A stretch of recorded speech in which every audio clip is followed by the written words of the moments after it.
Well, welcome everyone to the conference, ASCE's 2021 first conference of the year. It's my great pleasure to introduce you to our president and leader who will be opening our conference for us, Gary Maybarduk. It's a pleasure to have you here and to open the conference. I prefer the title Comandante Jefe. Anyway, welcome everybody. Welcome to the second session of ASCE's 30th anniversary conference. Whether you're a new member or old or here for the first time, we're looking forward to sharing this adventure with you. ASCE was started 30 years ago by a group of Cuban American economists from the IMF, the development banks, and economic consultants. It was the highest powered group of researchers at the time studying the Cuban economy. Today, we are a much bigger organization, still with many economists, but also sociologists, political scientists, historians, and even some retired diplomats. We know of a good number of excellent economists from the island and growing numbers from the rest of the world. We are, I believe, still the largest group of academics and professionals continually studying the island. This year, the pandemic caused us to cancel our in-person conference last August and replace it with a virtual meeting. And since we cannot include as many speakers in a virtual meeting as we do an in-person meeting, we decided to hold a second meeting, which you are now attending. Although we were disappointed, we have found our switch has given us some great opportunities. First, we can now reach more people who have been unable to travel to the conferences.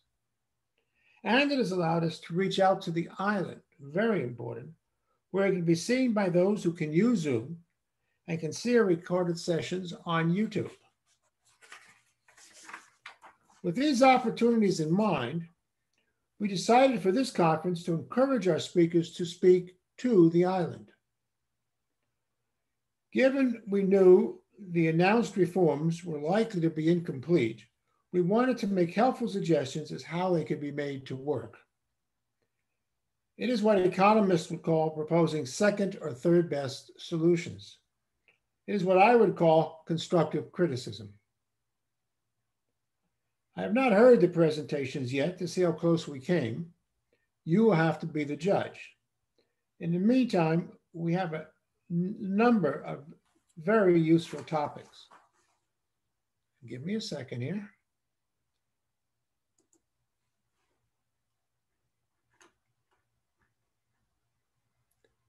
In our first panel this morning, well, I think it speaks for itself. We're going to talk about the economic situation and the strategy. Come on. The second session, external relations.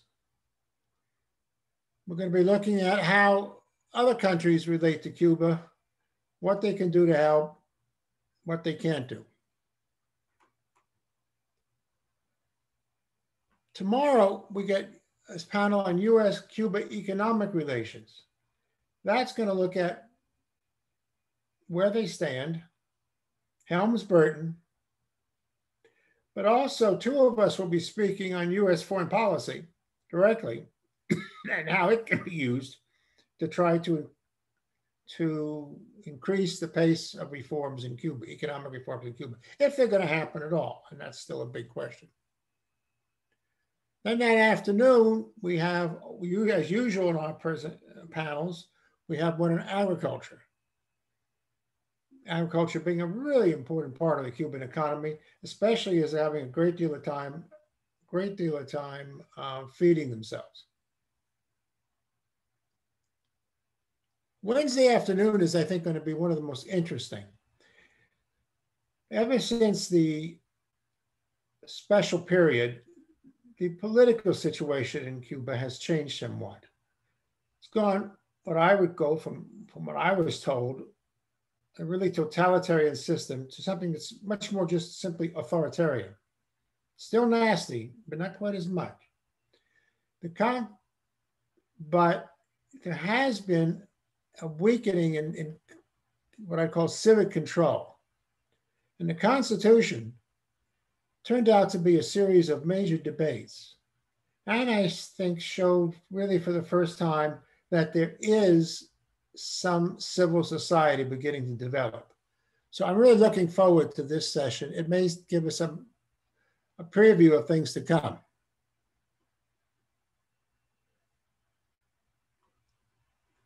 Did I miss one? Anyway, the final one on Wednesday afternoon is Contemporary Crisis in Cuba and Venezuela. That has an historical anecdote. The August meeting was supposed to focus a lot on Cuba and Venezuela. That didn't happen. And so we've inserted it here. There may be some more panels coming up in the future on this, but there we go. Okay, and then finally, I want to give some thank yous. I'm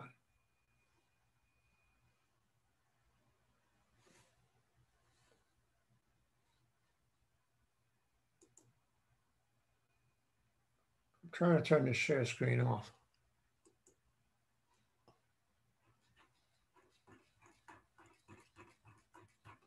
Come on.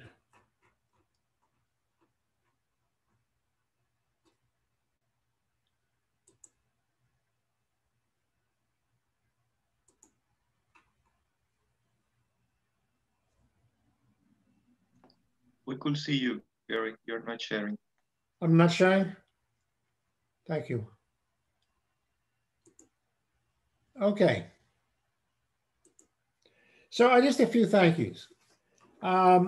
Once more, as he has for most of these 30 years, Jorge Perez Lopez was the key force in putting together these panels, with, of course, suggestions from the organizations, from the organization. Larry Catabaca, who really was one of the first to push us to move to a virtual setting, has organized the Zoom sessions, and Frank Martinez has provided the technical support that most of us have needed. But the entire board and many of us committee chairs also put in long hours, and I do mean long hours, in helping plan and publicizing this meeting. This was a community effort, and I am very grateful. I could not have done this on my own. The panel chairs were also responsible for herding each panel into a cohesive unit. And hopefully panel one's on is here. Okay, good. So I wish to thank all of you very much, and I hope you enjoy the conference.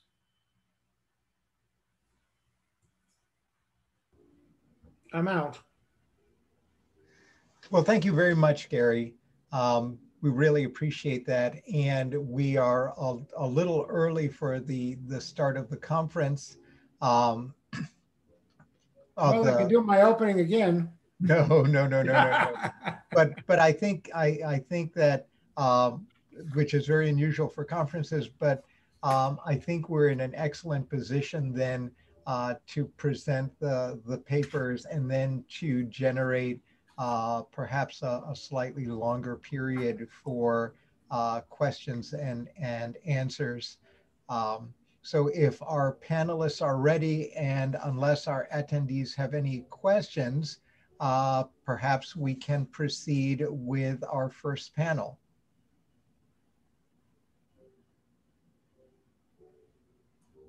Carlos.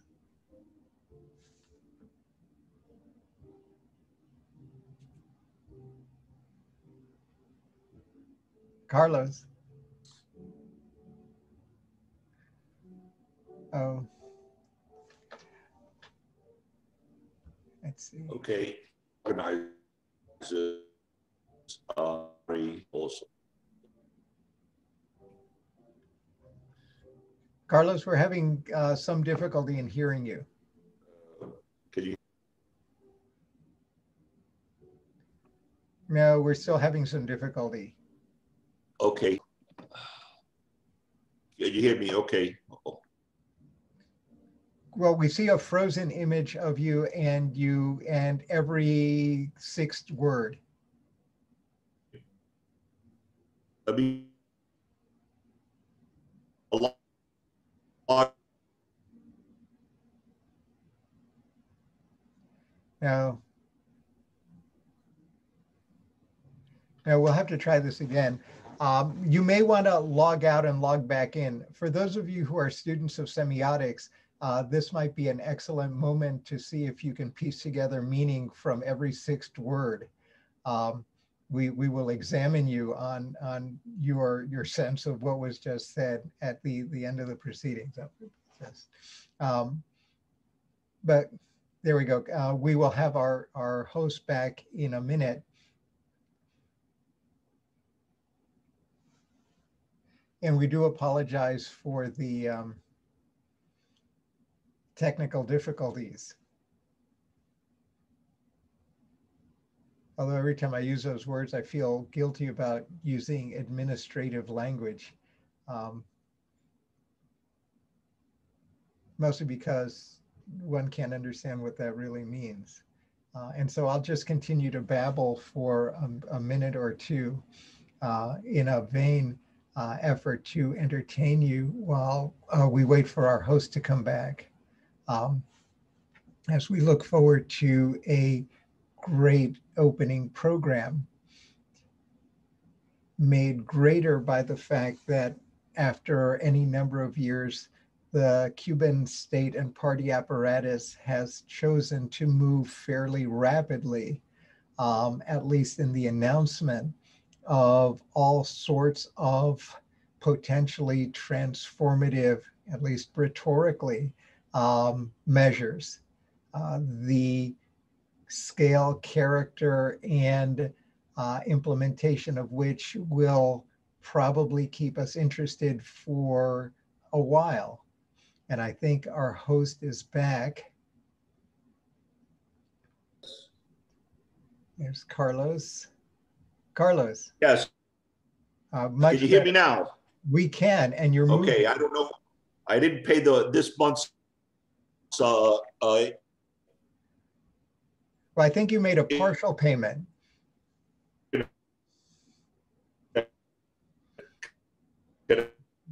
Yeah, you have to pay the rest of the fee so that.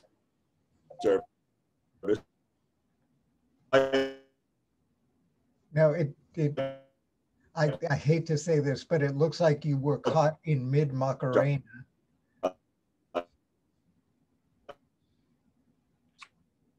Carlos, it's not sort of working. Thank everybody.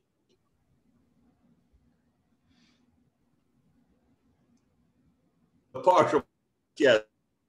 Thank everyone here, Larry, the organizer, Juan Carlos, and better service. I don't know what's going on here.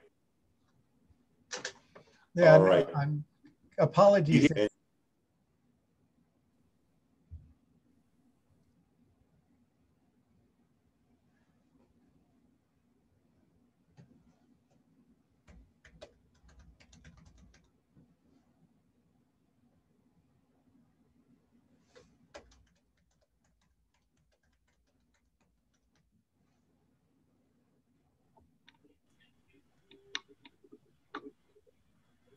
While we're waiting, I neglected to mention some upcoming events for ASCE.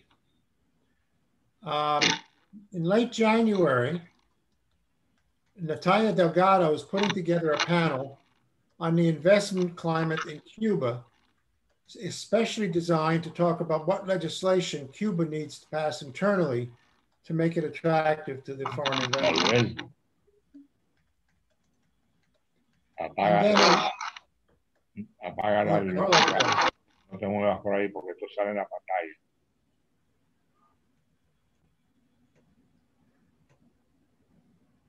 Hey. Carlos? Yes. All right. Can you hear me? Yes. Can you hear me? Okay, I'm going to basically stop the video. And okay. I'm just going to present it. I think this is the best way. Again, to make it, I want to thank everybody, all the organizers, Jorge Perez Lopez, Larry, Juan Carlos, everyone for their effort on putting together this panel and the whole conference. This particular session is entitled Cuba's Economic Situation and Strategy. I'm the chair, Carlos Seiglie, professor at Rutgers University in the Department of Economics. I'll mention the presenters just in case there's a glitch. Ernesto Hernandez-Cata will be presenting his paper entitled The Misery of Merchandise Exports and the Sustainability of the Cuban Balance of Payments. Everyone knows Ernesto, but I'll say a couple of quick words regarding him. Ernesto Hernandez-Cata holds a licenciatura from the Graduate Institute of International Studies in Geneva and a PhD in economics from Yale.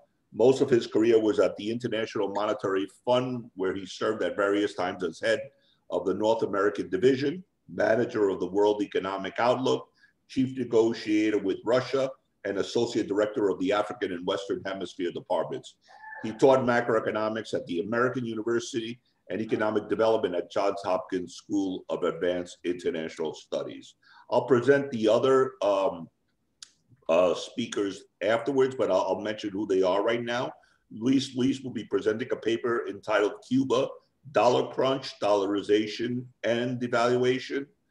Jorge Sanguinetty will present a paper, Why is Cuba's Response to the Economic Crisis Insufficient? And Tamarys Bahamonde-Perez will be presenting a paper entitled Cuba's Bureaucratic System and the Economic Crisis. I want to make sure that everybody's aware that this is being recorded, including the mishaps that I just had on my end for technological purposes. So, Ernesto, if you want to proceed, and then after, what we'll do is at the end I will entertain questions. But at this point, once you're complete, then we will go with Luis presenting.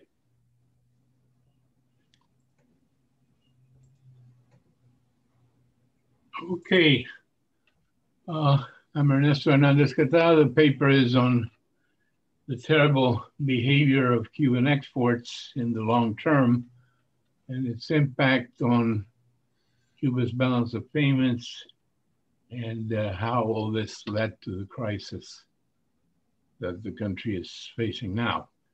Let me first give you some stylized facts. Trying to get to the other slides. Ernesto, I think it's up. It's what? I think that your slides are up. Can you all see the slides? Yes. Okay. Yes, but I can't Yes, get. I can see the slides. Okay, but I can't get to the second one. I can. There you go. Okay. Just let me know when you want to. Let me know when you want to switch slides. Okay. Larry, could you put a full screen? Yeah. There we go. Okay. But I can't change slides. I can. Okay.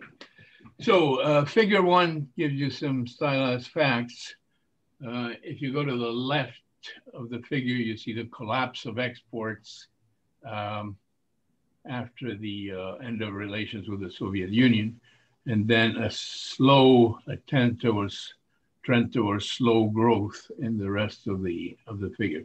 The bottom red line represents non-petroleum imports, and the top blue line represents total exports. I'm sorry. The top blue line represents total exports, and so the difference between the two lines is petroleum exports. So you see that after the end of the special period in 1994, you have some rather miserable growth. At the end of the period, exports are not only below what they were in 1991, but even below what they were in the rest of the period. Data for 2019, by the way, have just become available, supplied by ONI, the statistical agency, and they show further stagnation of exports. Oil exports, the difference between the two lines, have not made any lasting contribution to the total. There was a zoom in the early second decade of the period, but then a precipitous, equally precipitous decline. Let's go to the next chart. Here you see exports in percent of GDP, and I think there's no comment left. You also see the plunge early in the period, and then a decline, continuous decline in the rest of the period. Next slide. Okay, all this occurred in a period in which world trade was increasing very fast. Not only world trade, but also Latin American trade. And if you look at the right column of this table, what I have done here is calculate percentage changes at annual rates for a group of 7 Latin American countries of medium size. And you can see that with the exception of Jamaica, all these countries have had very rapid growth during the entire period from 1990 to 2018, 21% approximately, which contrasts with a decline of about 2% for Cuba. Next slide. Okay, let me just quickly go through imports, and here there's a sharp contrast with the behavior of exports. To the left, you can see that imports did decline sharply after the end of support from the Soviet Union, but then they rose very, very rapidly. Petroleum exports were high beginning in the early 2000s, largely because of the agreement with Venezuela. And then they increased very sharply through 2013, 2014, but then they plunged mostly because of the decline in oil prices, but also because Venezuela cut shipments to Cuba. Next slide. Okay, so we have weak exports and strong imports. And of course, this has led to a large deficit on merchandise trade. How is it possible then that the current account did not implode?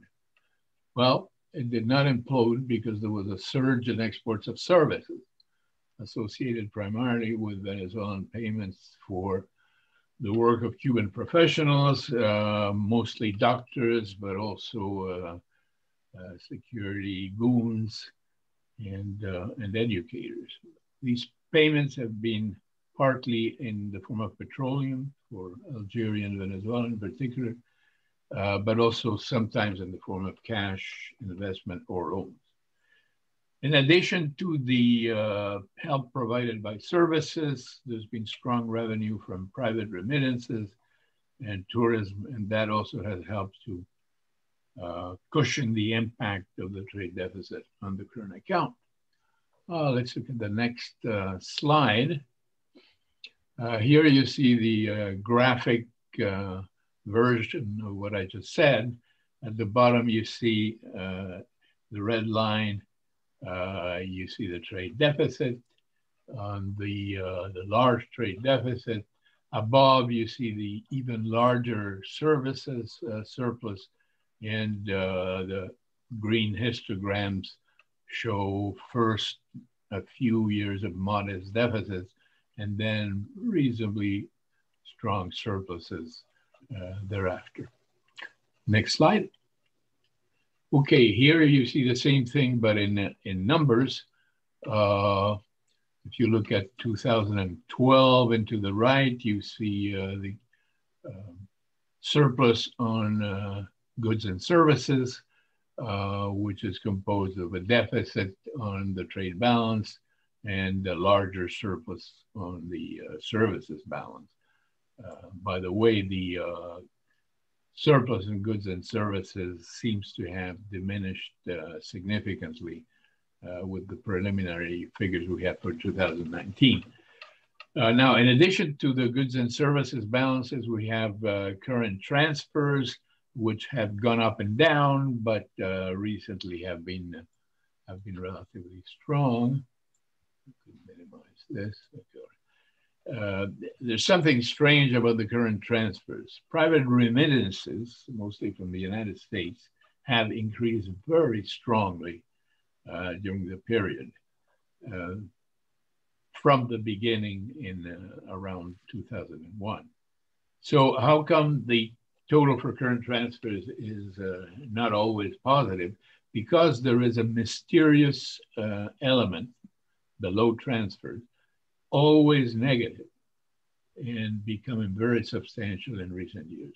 Nobody knows exactly what these transfers are, but obviously they are imports, some imports of something from someone, but we don't know exactly why. Finally, you have investment income, which represents the largely the payment of Cuba for its external debt, and that is, of course, always negative. Next slide. Okay, so what do we have in the end? We have a decline in revenue from the work of Cuban professionals, particularly in Venezuela and Brazil, which has eliminated its program with Cuba. And this has been aggravated by the pandemic and the recession that came as a result, which has severely affected tourism, private remittances, and exports of goods. All this has hit the balance of payments, and particularly the very fragile current account, and it has sharply reduced the availability of foreign exchange. What has the government done? All this in the context of a very weak economy in general, and particularly of a decline in real GDP in 2009. The government has reacted by imposing administrative restrictions on imports, and that's not a very good idea because it increases the distortions already present in the economy, and it reduces domestic absorption and real GDP. But given the situation of foreign exchange, the government thought it had no option to react otherwise. Finally, the Cuban exchange rate system has been a cause of the unsustainable evolution of Cuban balance of payments and the scarcity of foreign exchange. The overhaul of the system has been promised for a long time, but now, mercifully, it is a fact. Cuba has devalued the peso at 24 coops per US dollar and has eliminated the ill-fated CUC, Cook. Rest in peace. Now it's the time to eliminate the widespread subsidies that have hindered the Cuban economy for decades. One very last remark, the bright idea of the Cuban government of launching a foreign policy based on politically oriented arrangement with unreliable friends and satellites. This has led to a disaster. And it's now time to eliminate these agreements and for Cuba to base its trade policy on comparative advantage. Thank you very much.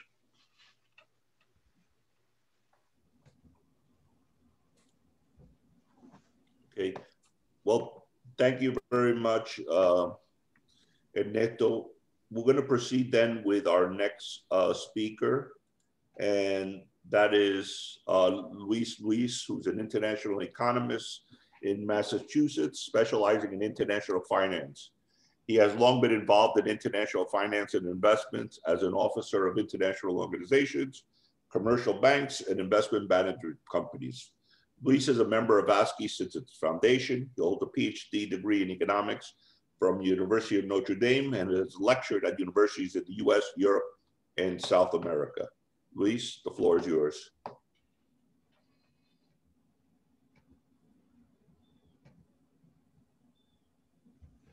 Unmute. Luis, unmute.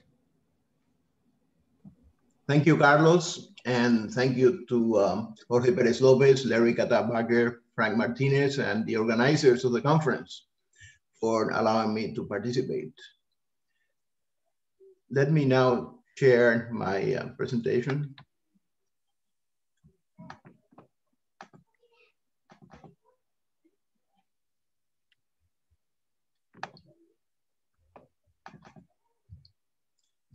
So my presentation is entitled Cuba, Dollar Crunch, Dollarization, and Devaluation. And what I'm trying to do is make sense by use of a simple rational expectations model of the dynamics of what is going on in Cuba with the shortage of foreign exchange, the dollarization process, and the ongoing devaluation of the Cuban peso. Before I get there, I want to specify what are the questions and issues that I want to deal with. Why is there a dollar crunch in Cuba, which is reflected in widespread scarcity? What are the dynamics of dollarization? And I want to then talk a little bit about devaluation and exchange rate expectations, monetary bang and inflation, and then I end by talking about the big bang and the little bang. Now, just tying on to what Ernesto has said, I'd like to look at recent data of imports and exports. And I particularly like the import numbers because this is data up to the first 4 months of 2020. And there's been a collapse of imports. In other words, they dropped 51% between the first trimester of 2020 and the first trimester of 2018. And so why is this happening when there is a current account surplus, which Ernesto just showed us? In 2018, there was a 1 billion current account surplus. And presumably there is one in 2019. We haven't seen the numbers. Why is that? Well, the reason is that Cuba is not being paid for all the recorded exports of services that it provides to Venezuela in particular. Venezuela accounts for 90% of professional services, about 90%. And Venezuela pays some of it in oil, which Cuba gets, but Venezuela is unable to pay in cash. They are really going through a very severe crisis and they don't have the liquidity. So that these exports that are recorded and the services exports actually are huge. I think Ernesto showed the number. In 2018, the services balance was a surplus of 10.7 billion. But what happens is that Cuba doesn't receive the surplus in hard currency. As a matter of fact, Venezuela can pay in bolívares some of the surplus, or maybe, very likely, it's incurring some kind of unknown debt to Cuba, which of course we have not seen publicly. But the fact is that this blue line, the import line, is essentially the foreign currency constraint of Cuba, because these are essential imports, foodstuffs and medicine. They're over 50% of imports. They're absolutely necessary. And it's getting to the point at about 300 million per month where Cuba is close to the red line. In other words, so these are necessary and less capability essentially will mean even worse shortages. So these are the facts. Now, what I want to look at is a little bit of the numbers. So imports declined 51%, as I said. The government just said last week that it has reported a 45% shortfall from budgeted foreign exchange earnings 2020. This was by Minister of Economics Hill. By year end 2020, imports are close to the red line, as I mentioned. Restrictions on tourism are due to continue into the first quarter of next year. And very importantly, the peso right now is trading at a range of 30 to 45 per dollar in the black market, signaling, of course, a shortage of foreign exchange. And the fact that the new foreign exchange of 24 pesos per dollar is not clearing the market. Now, in order to explain this, I use a simple model of 5 equations. I'm not going to show the equations. And essentially, I wrote the model that applies to the multiple currency economy, cooks, and dollars. The currency holdings depend on expectations about the exchange rate. People are rational, even though the government may set fixed exchange rates and fixed prices and so forth. Individuals and small firms and even state firms are essentially acting rationally in terms of what they expect the exchange rate to do. Dollar flow comes from net exports and remittances. I'm trying to help understand dollarization and the exchange rate movements. And importantly, the expected exchange rate is key in the perception of domestic prices. Now, I'm not going to show the equations, but I'm going to show a summary of what the model will do. So here we have a blue line, D. Essentially, that's the current account. It shows the flow of dollars. And means that at any points on the blue line are current account equilibrium. The red line is essentially a line which shows the points. These are dollar holdings in the population and the exchange rate, the points at which the expected exchange rate is 0. In other words, exchange rate stability or equilibrium in the exchange rate. Now, what happened in Cuba? Well, these are equilibrium exchange rates, by the way, which are not observed directly. But before the pandemic shock hit, which is, of course, the other reason why the dollar crunch is getting much worse after the first quarter of the year, holdings of the population in dollar terms were at a point like D1. But then the shock, the pandemic shock, shifts this blue line up, and then we go to an equilibrium exchange rate of around E2 and dollar holdings of D2. Now, the actual regulated exchange rate is around here somewhere. So these equilibrium rates are much higher, as the black market shows us. Now, the interesting thing about dollarization, which is these are dollar holdings by the population, is that because there are less dollars flowing into Cuba because of the pandemic, there are less dollars to be held by the population. So dollarization in Cuba involves holding fewer dollars. But the domestic value of these dollars, in this case, actually, it's an example, is higher. It's the product of E2 and D2, the area under the rectangle here. And in this case, I've done it as there is an increase in the peso value of dollar holdings. So dollarization appears to the public to be increasing, but actually because there's a constraint on the flow of dollars, we have fewer dollars. So this sort of illustrates the situation using a model to order our thoughts. Now, what happened to the unification? Well, here we have these schedules essentially show us holdings of cooks and coops when the current account is in balance and when there are no expectations of a change in the exchange rate. So unification means that they're adding this is the cook curve and this is the coop curve. Unification means adding them up to the new coop curve, which is this black curve here. This is the one we are seeing presumably beginning this week.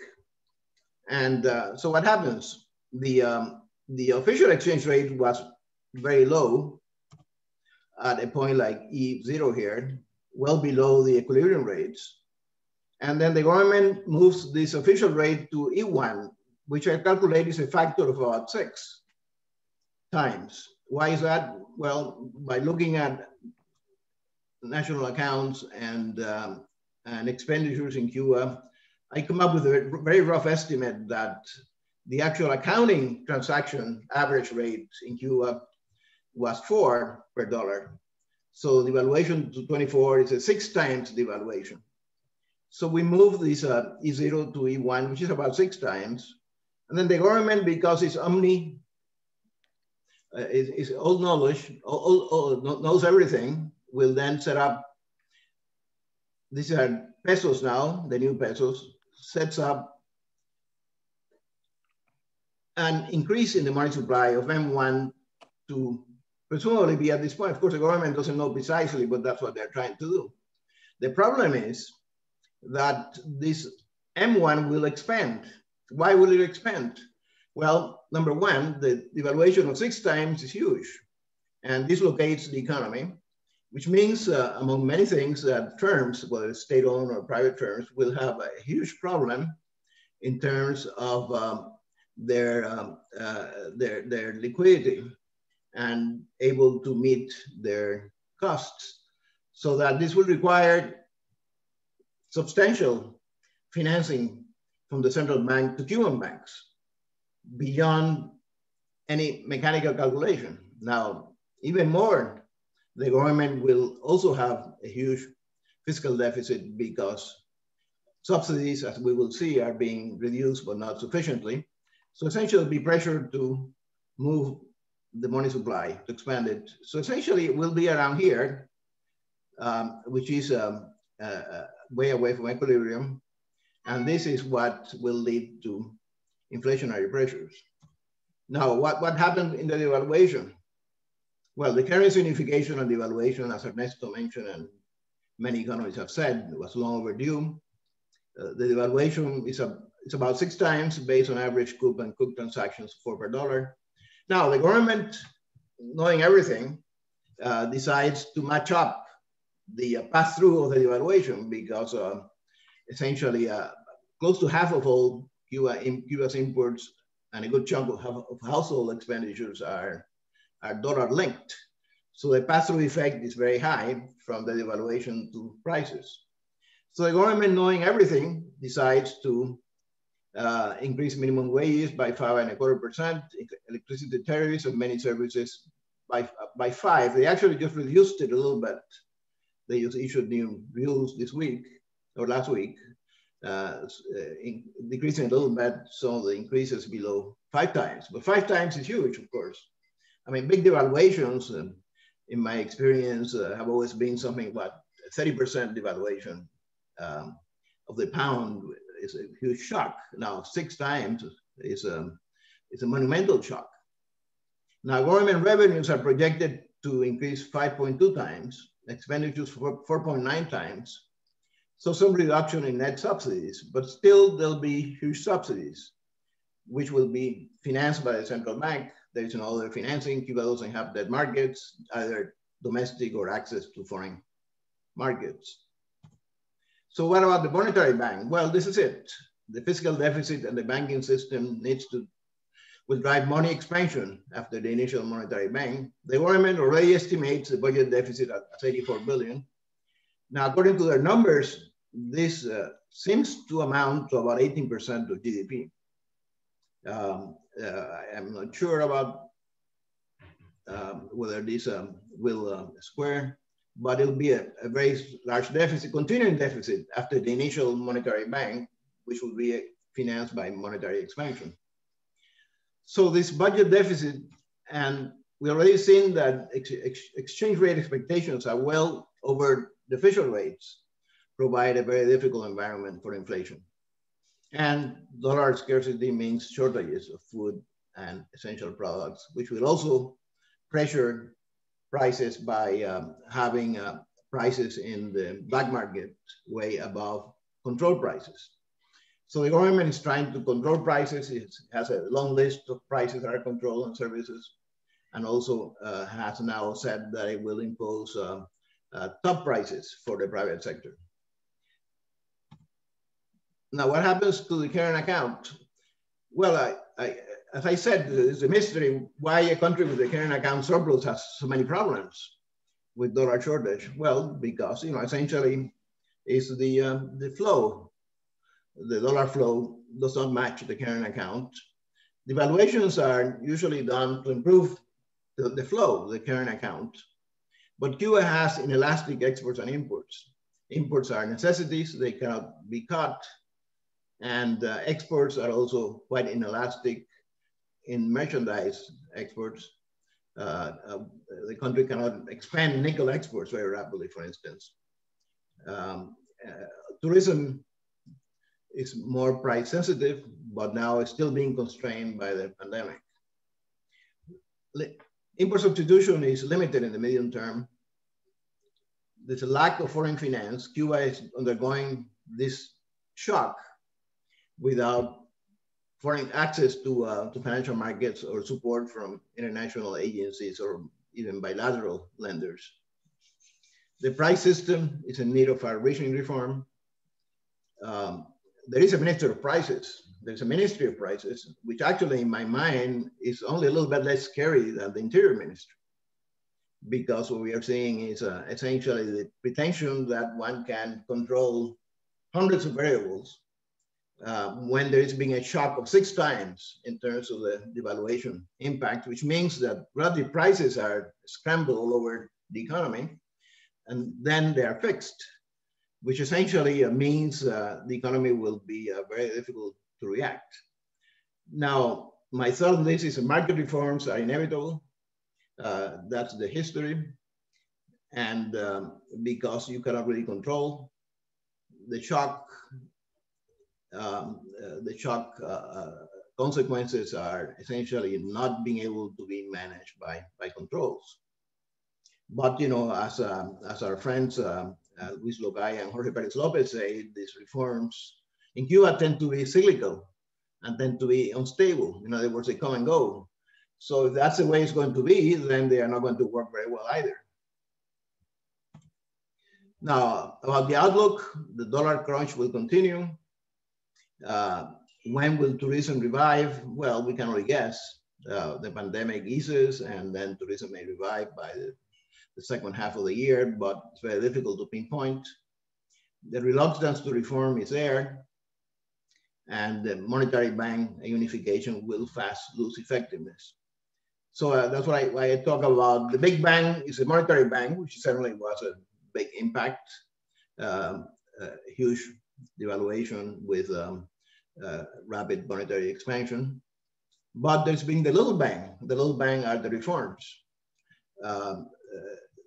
And without those, without essentially creating more flexibility for the private sector and for the state firms as well, the monetary bank will lose effectiveness without these sharp reforms. And this is my presentation. Thank you very much.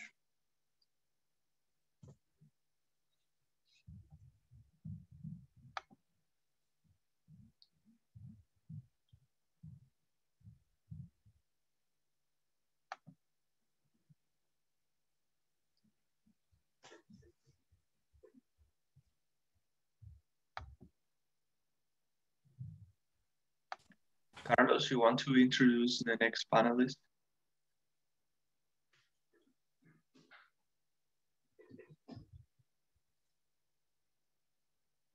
Hi, yes, I'm sorry, I was on mute.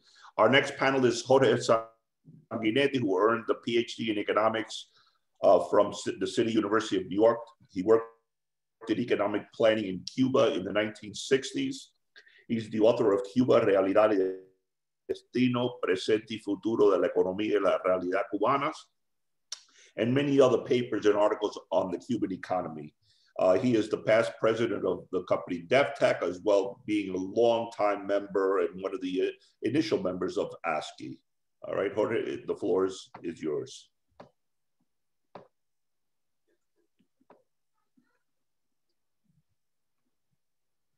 You have to mute, Jorge.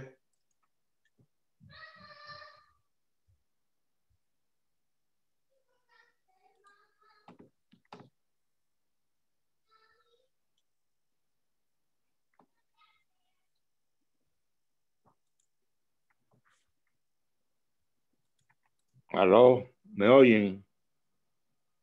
Sí, te escuchamos ahora. Sí, pero no sé por qué no tengo video. Algo pasó aquí. Estoy teniendo problemas técnicos con el computador. De pronto. Bueno, voy a hacer la presentación de todas maneras. Voy a hacer la presentación en español porque quiero que la vean, que se oiga en Cuba cuanto antes. Wishful thinking, posiblemente. Ok, ahora volvió. Jorge, we can see you on screen. Ok, sí. Even if you can't see yourself. De pronto ya volvió, pero no sé por qué pasó esto. On mute. ¿Me están oyendo? Can you hear me? Sí, sí te escuchamos. Ok, Okay, perfecto. Muchas gracias. Bueno, tengo problemas. No sé qué problema hay aquí.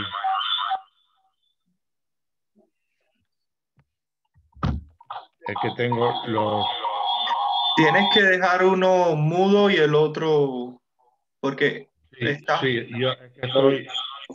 Bueno, déjame ver cómo hago esto, porque tengo que utilizar dos sistemas. ¿Me oyen? Sí, ahora sí. Puedes Sí. comenzar, Jorge. Que los loudspeakers del computador se fueron al diablo, no sé por qué. De pronto dejaron de funcionar y tuve que usar el video del computador y el audio del teléfono. Ahora estoy desconectado del teléfono, ok.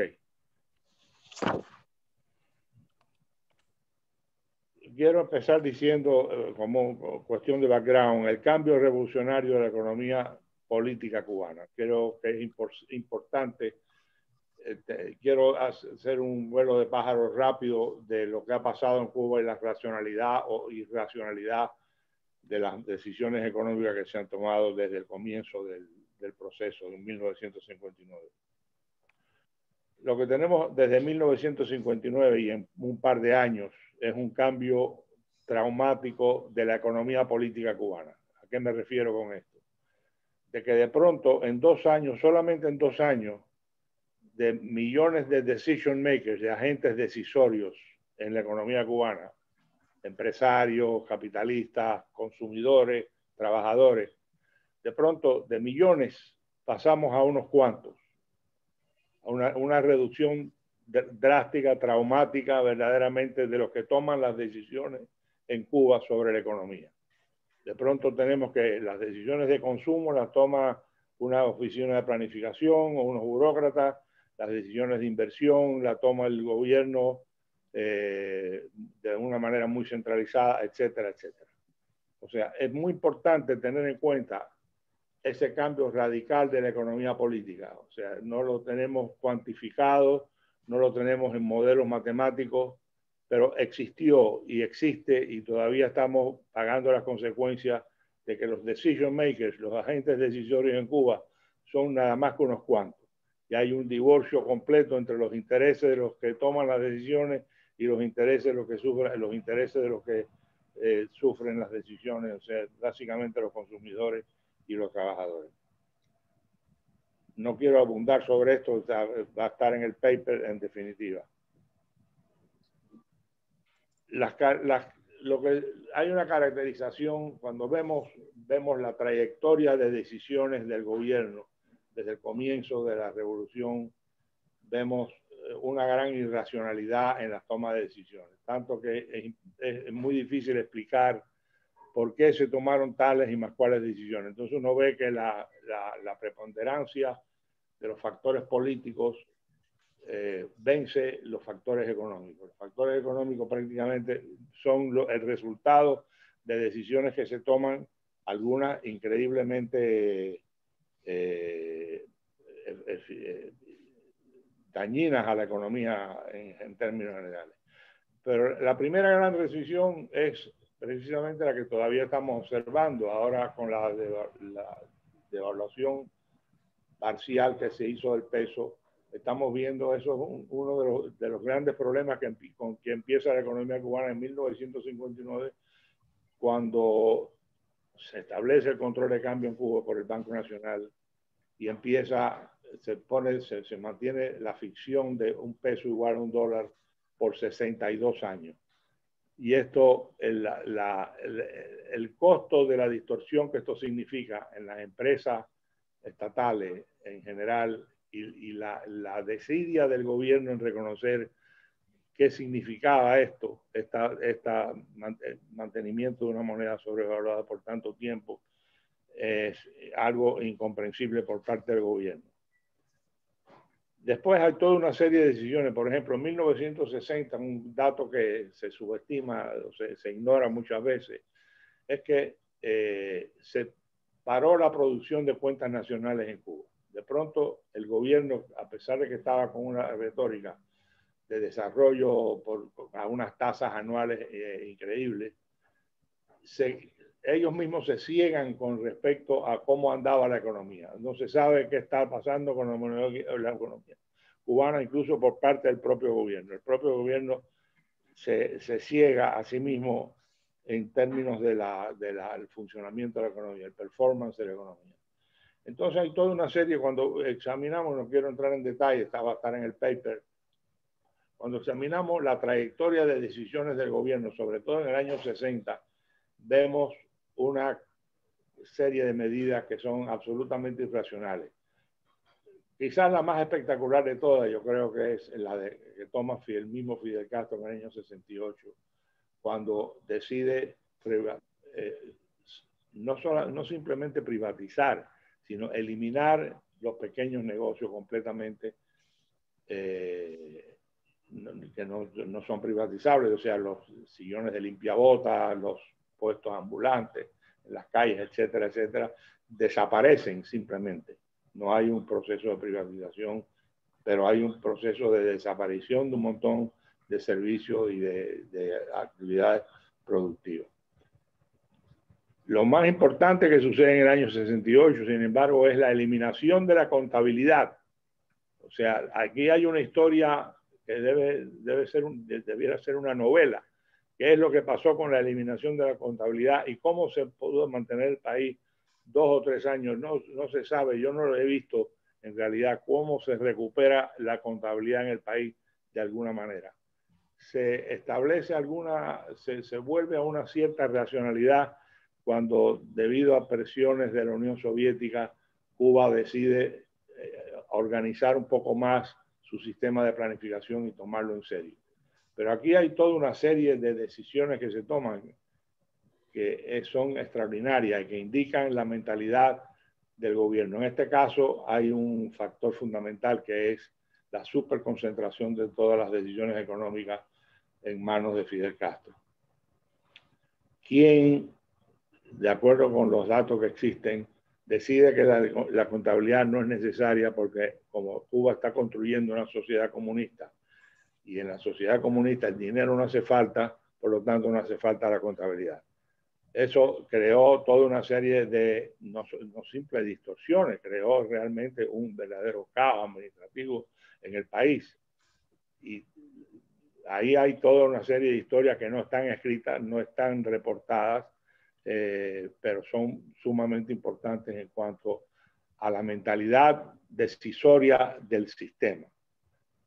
Hay un regreso a una cierta normalidad, entre comillas, en los años 70 y 80, bajo la presión de la Unión Soviética, que querían un poco más de disciplina y de orden dentro de los términos soviéticos.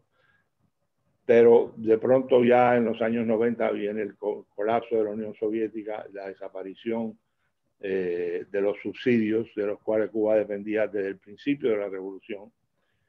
Y empiezan entonces la necesidad, se enfrentan a una realidad donde el gobierno está obligado a tomar decisiones un poco más racionales.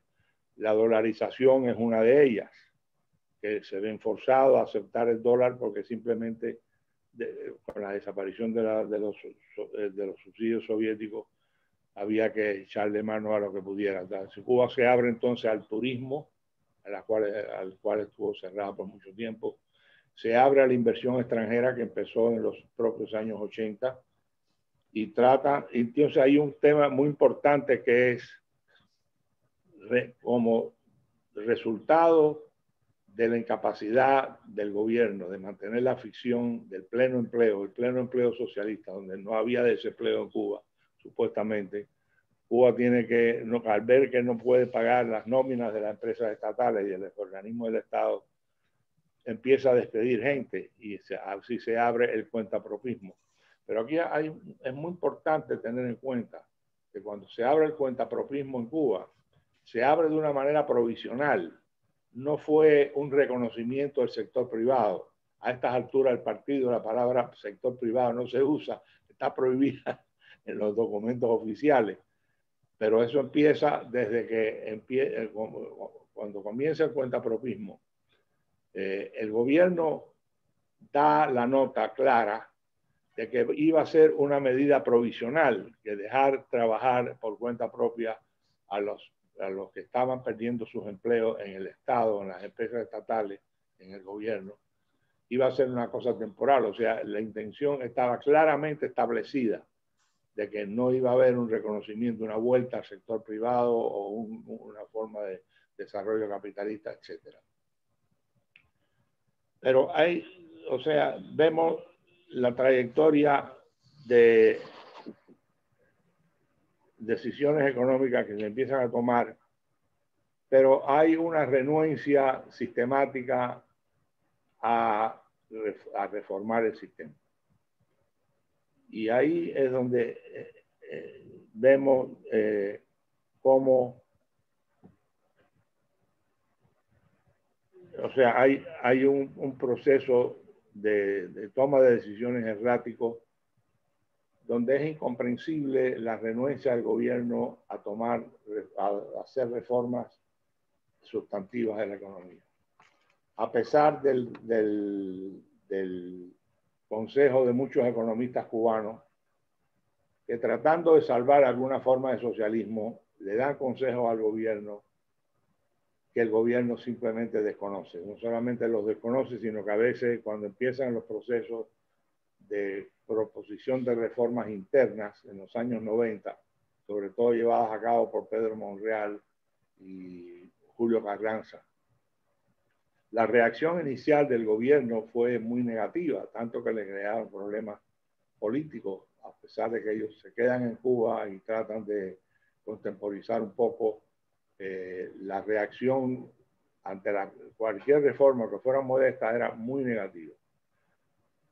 Uno entonces empieza a preguntarse cómo es posible que frente a la posibilidad de hacer reformas relativamente sencillas y relativamente baratas, donde no hacen falta grandes inversiones, simplemente el levantamiento de ciertas restricciones, sobre todo en el sector agropecuario, ya le generaría en Cuba una holgura suficiente como para garantizar un aumento de los abastecimientos. Aquí es donde yo creo que hay que buscar razones, cuáles son las razones por medio de las cuales el gobierno es tan renuente a hacer reformas. Entonces yo creo que ahí vale la pena entrar a considerar lo que se ha ido desarrollando en los últimos años, que es una especie de subdisciplina en economía, que es el estudio explícito de lo que llaman cultura, de cultura y economía, o la economía, del análisis económico de la cultura. Cultura no en el sentido vago de cultura, en el sentido estético o folclórico, etc. Los economistas que se han ido dedicando a los estudios culturales, a las causas culturales de ciertos fenómenos económicos, han sido muy específicos en definir que lo que estamos hablando, cuando hablamos de cultura y economía, estamos hablando de definición estrecha de cultura, muy específica, muy concreta, para evitar ambigüedades y conceptos vagos. Estamos hablando de cultura como, por ejemplo, Joel Nordvik habla de tres componentes fundamentales de cultura. Por un lado, creencia y conocimiento. Por otro lado, valores. Y por otro lado, preferencias. Claro, ahí tenemos que preguntarnos de quién. Aquí estamos entonces hablando tenemos que concentrar el estudio de estos elementos culturales en los que toman las decisiones, fundamentalmente en los que están en el gobierno cubano, el gobierno y el partido. podemos decir que hay un elemento cultural en esto. Aquí hay que preguntarse qué conocimientos tienen los que toman las decisiones y qué conocimientos o qué creencias mantienen los que toman las decisiones en Cuba para evitar la reforma. ¿Cómo están viendo la necesidad de garantizar niveles de producción mínimos para cubrir las necesidades del país? En este momento, precisamente ahora, hay reportes muy serios de escaseces que dan que pensar si Cuba se está aproximando a una crisis mayor de la que ha tenido hasta ahora, donde puede haber una cuestión de seguridad alimentaria o incluso una hambruna. Los reportes periodísticos que están llegando de distintos lugares del país indican que la escasez es seria.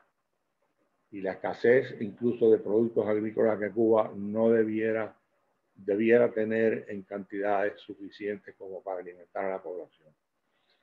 Entonces, hay una cuestión, uno se pregunta, ¿por qué no toman decisiones básicas para liberar la producción de productos agropecuarios? Independientemente, obviamente el gobierno se da cuenta que tiene un problema. Cuando está afloja ahora, por ejemplo, las restricciones que le había puesto a la inversión extranjera en cuanto a participación de los capitalistas extranjeros en las inversiones nacionales. Inicialmente la ley se promulgó en términos de una participación mayoritaria del gobierno cubano como accionista. Ahora esa restricción, dado que la inversión extranjera el gobierno no ha conseguido atraer suficiente inversión extranjera, ahora han liberado esa restricción y le permiten al capitalista extranjero ser incluso dueño total de su inversión. Por supuesto, hay otros elementos que el capitalista extranjero va a tener en cuenta. O sea, hay claras indicaciones de que el gobierno cubano no entiende los principales agentes decisorios del gobierno y del partido. Geografía de la cual sabemos muy poco, quiénes toman las verdaderas decisiones, cómo se discuten ciertas alternativas, etcétera, etcétera. Pero obviamente están preocupados, pero siguen renuentes a hacer reformas. Yo he querido hablar de este tema porque es necesario cambiar la retórica que usamos para el gobierno. Ahora con los eventos del movimiento San Isidro y la posibilidad de diálogo, en Cuba los que tienen acceso a posibilidades de diálogo, tanto por parte de la disidencia como por parte del propio gobierno,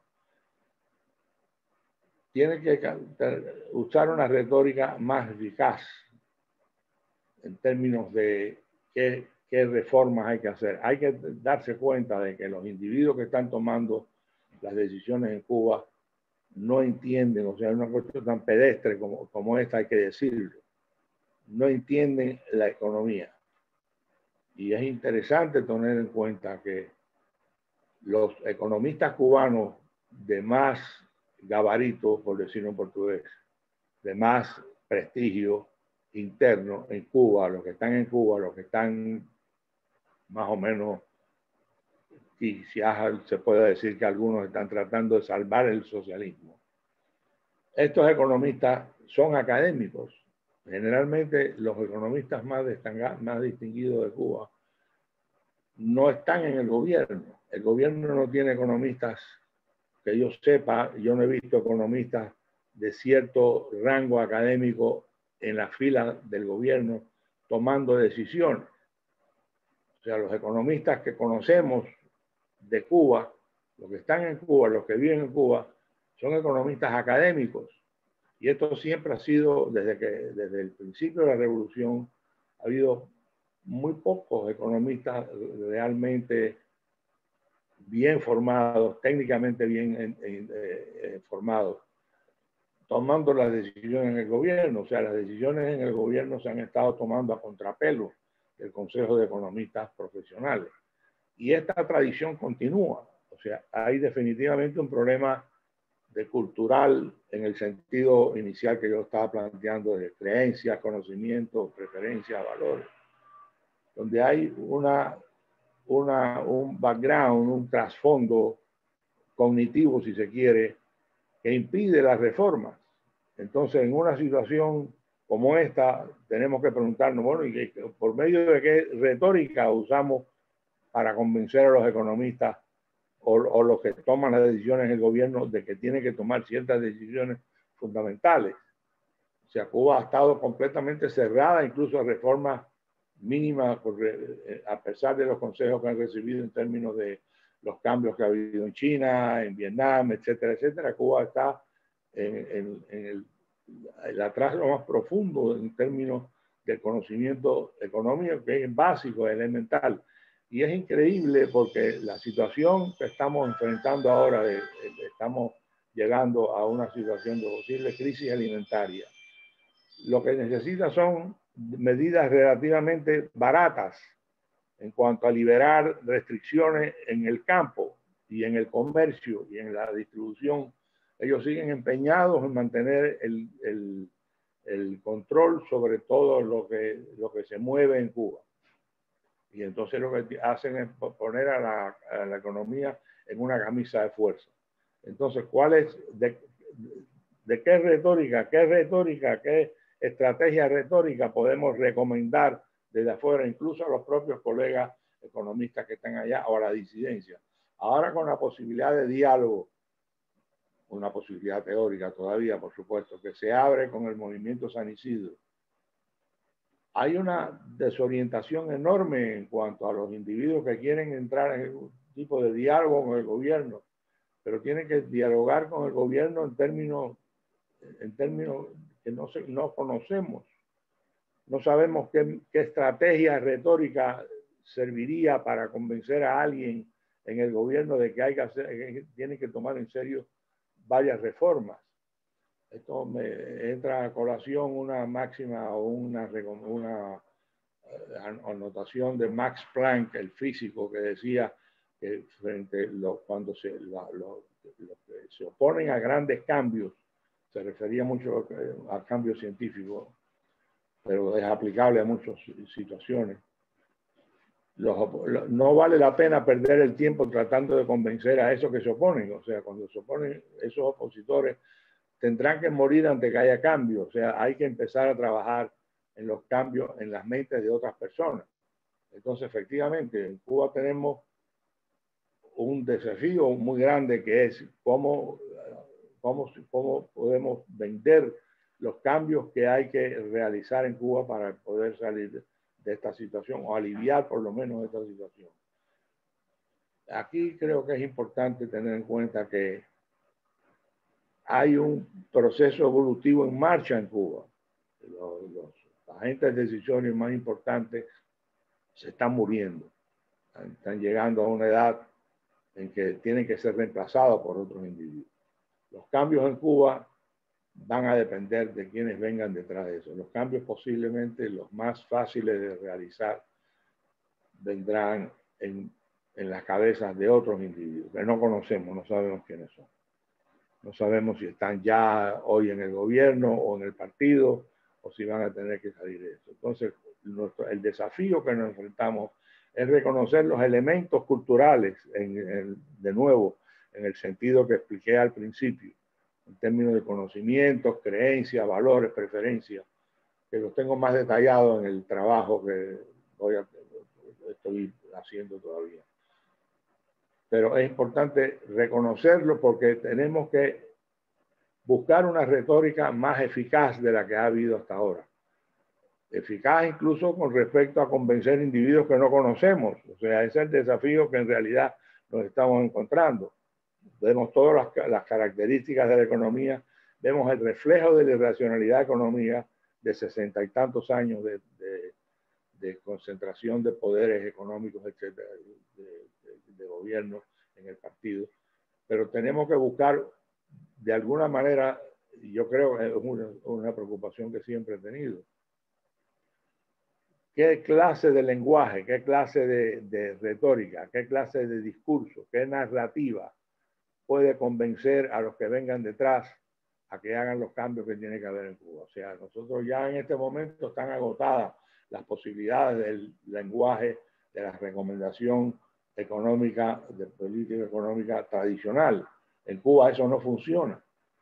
Y hay que ayudar, yo puedo pensar, o sea, se me ocurre pensar que hay mucha gente que estarían definitivamente con los oídos, ojos y oídos bien abiertos para recibir nuevas instrucciones, nuevas recomendaciones, nuevas estrategias para mejorar la economía cubana. Más tarde o más temprano, algún cambio tiene que haber. La cuestión es por medio de qué retórica podemos empezar a utilizar y sobre todo específicamente, o sea, si uno de los problemas fundamentales de Cuba es la incomprensión de los agentes decisorios de Cuba, ¿cómo nosotros podemos educar a esa gente para tomar las medidas adecuadas? Porque ahora es interesante, y quiero terminar con esto, parte de la cultura establecida, y es una cultura establecida a la fuerza desde el año 59, y una cultura que, por cierto, cambia en cierta medida cuando muere Fidel Castro. Después de la muerte de Fidel Castro hay un cambio cultural, quizás no muy espectacular, pero definitivamente notable en cuanto a las preferencias de Fidel Castro en términos de cómo utilizar su tiempo, cómo utilizar sus poderes políticos y económicos. Definitivamente hay un cambio cuando Raúl Castro toma el poder y ahora se supone que ha habido una serie de cambios, pero muy insuficientes todavía. Pero es importante que en el diálogo, de alguna manera, aunque sea incluso sea de una manera diplomática y gentil, hay que señalar que hay un problema de conocimiento por parte de los agentes decisorios en Cuba. No saben lo que están haciendo, ni quieren saber, y aparentemente no tienen una gran inseguridad en cuanto a tomar decisiones. Con respecto a eso, por ejemplo, yo creo que hay un elemento cultural muy importante en Cuba. Hay una gran desconfianza por parte del gobierno y del partido de liberar un poco la economía de los agentes decisorios que están en la población, los consumidores, los productores, etcétera. Hay una desconfianza en cuanto a que si se le da algunos grados de libertad a esta gente, pueden utilizar esos grados de libertad con otros fines, no necesariamente simplemente económicos. O sea, desconfianza, estoy más o menos en términos del capital social, una de las dimensiones del capital social, que es la confianza interpersonal, y en este caso sería la confianza de los agentes decisorios en el gobierno sobre el resto de la población y el miedo que tienen de que utilicen grados de libertad con otros fines. Todo esto, yo creo que el desafío fundamental en que se encuentra la economía cubana en este momento es precisamente convencer a los agentes decisorios, o los actuales posiblemente sea inútil, o los que vienen, o los que están ya en sus posiciones, pues no sabemos quiénes son, para tomar decisiones adecuadas sobre la economía cubana. Quiero terminar con esto, tengo más desarrollo en el paper, ya lo verán cuando se distribuya. Muchas gracias. Okay, thank you so much, Jorge. Our next presenter is Tamarys Bahamonde-Perez from the University of Delaware. Her paper is going to, which is titled, I think she'll be able to answer or respond to some of the questions that Jorge has. Her paper is entitled Cuba's Bureaucratic System and the Economic Crisis. So Tamarys is working on her PhD in Public Policy and Urban Planning at the University of Delaware.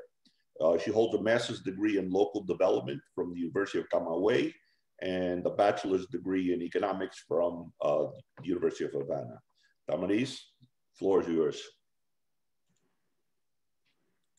Thank you. I'm going to start sharing my, I hope you can see it, just let me know. Can you see the screen?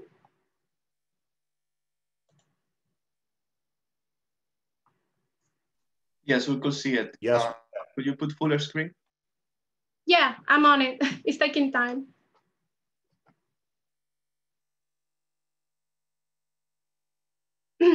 Now it's fine. Can you see it? It's fine. It's lovely. Okay, thank you. Well, thank you for the introduction. I'm very glad to be here today. Thank you for inviting me here. I want to start by saying that this presentation and the paper accompanying it is just a small portion of my future dissertation work, which is going to be about crisis decision-making in Cuba and how the bureaucratic structure at the highest level of the process where the decisions are made actually in Cuba, how that is actually affecting the crisis management in the country, which probably, so I was listening to Jorge, and I was very glad that he was asking those questions, because those are some of the questions that I'm planning on answering, if I can, during my dissertation or while I'm working on my dissertation. Unfortunately, spoiler alert, I have no definitive answer now. I'm just starting this, and well, as a scientist, I don't want to just say what I feel or what I intuitively we can feel. I actually want to prove it theoretically and empirically. We have a lot of literature about bureaucratic government and bureaucratic structures from both, from scientists that are coming from the capitalist system, like Weber and others, Melton, that have tried to explain how the bureaucracy and the bureaucratic structures are important for government administration, and the field of public administration have given us a lot of theoretical approaches that help us to understand how bureaucracies work. And I think that Jorge was mentioning something very important that is regarding the culture. Culturally, I mean, organizational culture is an entire field that tries to understand how these behaviors are affecting the reactions on how decisions are made. And I think I agree with him, and that we have to understand how the organizational culture is affecting decision-making in Cuba, particularly the crisis management, because if we understand that, then we're going to understand how and why some decisions are made despite the negative impact or undesired impacts that they might have in Cuban society or other Cuban society. So there are four important ideas or main themes or arguments that we have to review when we are going to talk about bureaucracy. We need to understand that according to those that study bureaucratic states, and here we are not talking about the bureaucratic studies, the classical bureaucratic studies. We are talking about Rosa Luxemburgo, we are talking about Ernest Mandel, we are talking also about other academics from former Soviet, socialist countries or Eastern Europe that try to understand how these huge, enormous bureaucratic states were affecting or work in order to explain how the decisions were made there. There is not enough empirical research in this field, but there is a huge amount of theoretical research. So that is something. Basically, they say that we have this bureaucracy respond to the social division of labor. They say that you have the intellectual work on one side, and then you have the manual work. According to these studies, or these scholars, they say that usually these bureaucratic structures in these countries tend to be led by intellectual people. We are not talking about intellectuals in the strict sense of the word. We are talking about individuals that hold academic degrees, you know, for saying in a way, they are not exactly blue collar workers, or they are not coming from the base of the society. So there is also the question of if it is the bureaucracy a new social class in the socialist state.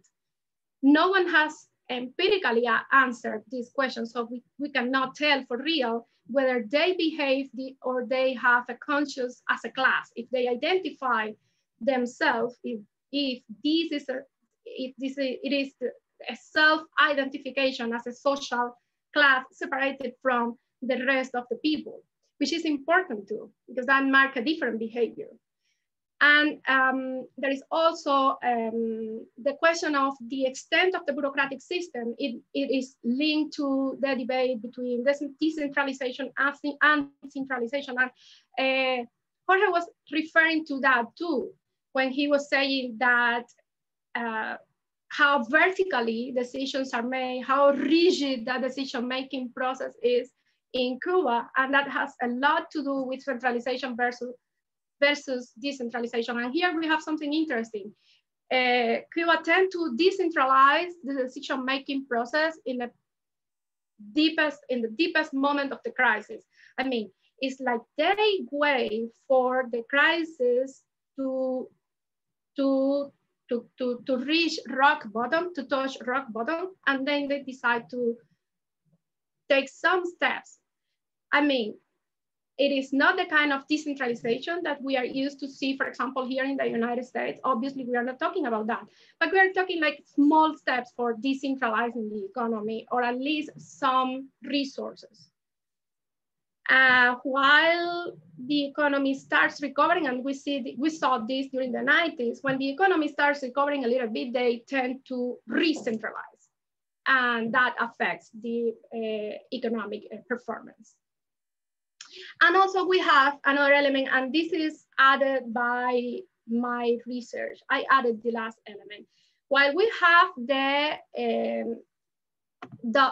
domestic blockade is a category that I have created based on how Cubans refer to the domestic blockade. We said it in Spanish, el bloqueo interno, and it's a way to make a differentiation. Since the government refers so much, and they tend to blame the external blockade or the embargo for every difficulty that the economy is facing in Cuba, which, by the way, it is important to say that yes, the blockade actually affects the Cuban economy performance. It actually exists, it actually represents a challenge, but it's not the only problem that the Cuban economy faces. So the Cubans, you all are familiar with the Cuban humor.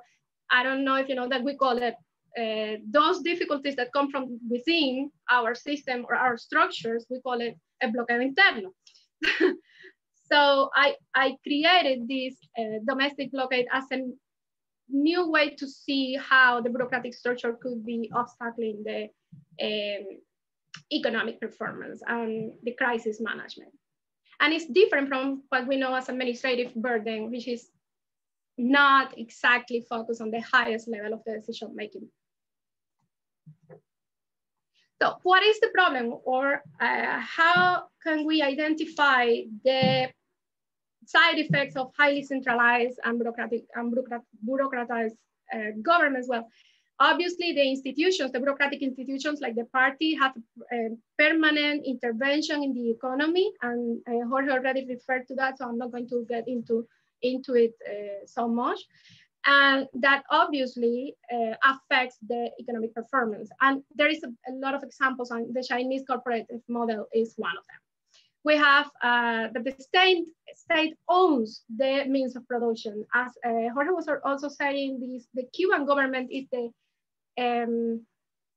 major employer, so, and concentrates the property, and most of the property. So, and it controls even foreign investment, domestic private investment, whether you can or not access to create a cooperative. Obviously that is also affecting. And these decisions are made through a very vertical process. The party's role as night watchers, and this is very important, asphyxiates creativity. I'm not going to get into that because we all are familiar with that, but it's very important characteristics also in the Cuban economy, and was said actually by Rosa Luxemburg in 1971. So it is really difficult for a bureaucratic structure to understand how society is working. There is a gap between how the Cuban society is working and how the government or the higher structure of the government is understanding that. That gap is reflected in the policy, in how policies are made and some kind of time that take to make the decisions. And when you take that time for making decisions while the economy is going through a recession or through a crisis, time is the most important resource for solving economic crises or economic problems. When they take the decision sometimes too late, or at least not in the moment that the decisions should be made in order to prevent a deeper crisis. As a result of that, usually the Cuban economy goes from a recession that could be prevented to a recession, and then it goes from a recession that doesn't have to be that deep to a recession that is extremely deep with food scarcity and everything we know that Cuba is facing now, and we don't know how it's going to face it in the current year.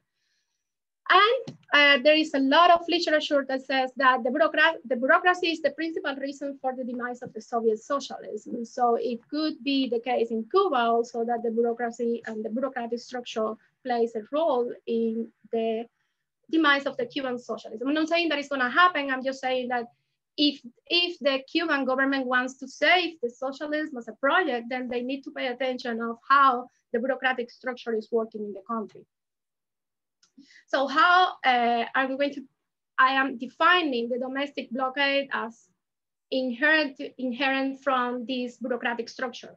And it's the combined political will of multi-level bureaucrats that obstacle the proper design, development, or even implementation of policies at any level of the bureaucratic structure, because they feel that their status quo and their power position is threatened by these policies or these changes in policy. So in order to preserve the status quo, they react to the introduction of changes that, you know, like they react at tackling this, the proper development of policies. There is a lot of, there is not a lot of literature, empirical research about public administration in Cuba. For starters, on public policy, there is no career of public administration. There is not career of public policy in Cuba, which means that these two fields are a little bit abandoned. So we studied economics, as I did, and somehow we have access to some of these theories, but actually it's not enough. And Navia, for example, created some kind of hierarchical order. I'm not exactly using this in my research, my dissertation, but for the purposes of this presentation, we are going to use these 3 levels, where we have basically the high level of bureaucrats in Cuba, leader of the state, the parties, army, international corporations, national and international institutions. The middle level bureaucrats, we have here enterprises, executives, municipalities and provinces, head of or presidents of local assemblies, for example. And then we have the grassroots bureaucrats, and these are the current officers, street level bureaucrats, basically. So how is the Cuban government organized? I'm gonna go quickly over it because it's not, I mean, most of you are familiar with this structure. The constitution changed, and this is one of the most important changes is that the time frame for holding a position has changed, so they can only hold it for 2 mandates. And we introduced, I say we because I'm studying here, but I'm still Cuban, so I'm kind of divided. So we still have the prime minister. I mean, we introduced the figure of the prime minister. And then, well, you have the president of the National Assembly of the People's Power, and the Council of State, and the party, which is important to mention because the party is according to the Article 5 in the Cuban Constitution, the party is the institution or the organization that holds the power in Cuba. And that is very important because it means that it doesn't matter how democratic the process is, the party is going to make decisions or it's going to have a huge influence in the decision-making process, even though the party is a political organization and it's not supposed to hold such a huge power. I mean, not in my opinion. And also it's important to say that the party has 800,000 members. We're talking about a country with 11 million, with a population of 11 million, led by an organization that only have 800,000 members. So the Cuban bureaucracy, a little bit of some important characteristics that influence the way that decisions are made in Cuba is, as I said, that it's a disproportional participation of blue collar or non-college, let's say that way, non-college workers in the decision-making process at the highest level of the leadership and administration. The age composition of the Politburo is still over 70 years old, which is extremely worrisome because the problem is that you don't have the proper replacement process. There is no leadership after this generation. There is no one inside that you can say, well, this is a person that could take this position, or this is a person that could lead the party in the future. And since the party is ultimately the organization that leads the country, that could represent a problem that is compromising the future leadership in Cuba and the decision making. And obviously, this is something that has been mentioned before, and it's the low participation of women in the Council of Ministers and the party's leadership. And I'm going to make a small anecdote. I was in the Uber one day, and the Uber driver is a US citizen. He asked me where I was from, and I said Cuba. He said, well, that's fine. I read you have a first lady now. You should be glad because you are a woman, so you should be glad that you have a first lady. And I was like, no, I'm going to be glad when we have a president that is a woman. And that's something that I don't see happening in the near future, because actually there is still some kind of gender gap in the Cuban government, which is, I don't see the moment that we could cover that.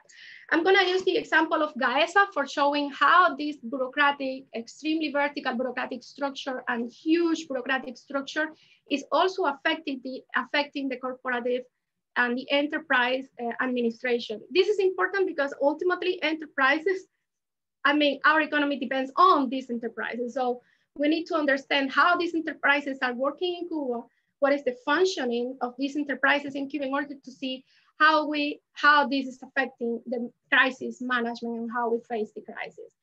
GAESA is one of the most important corporations in Cuba.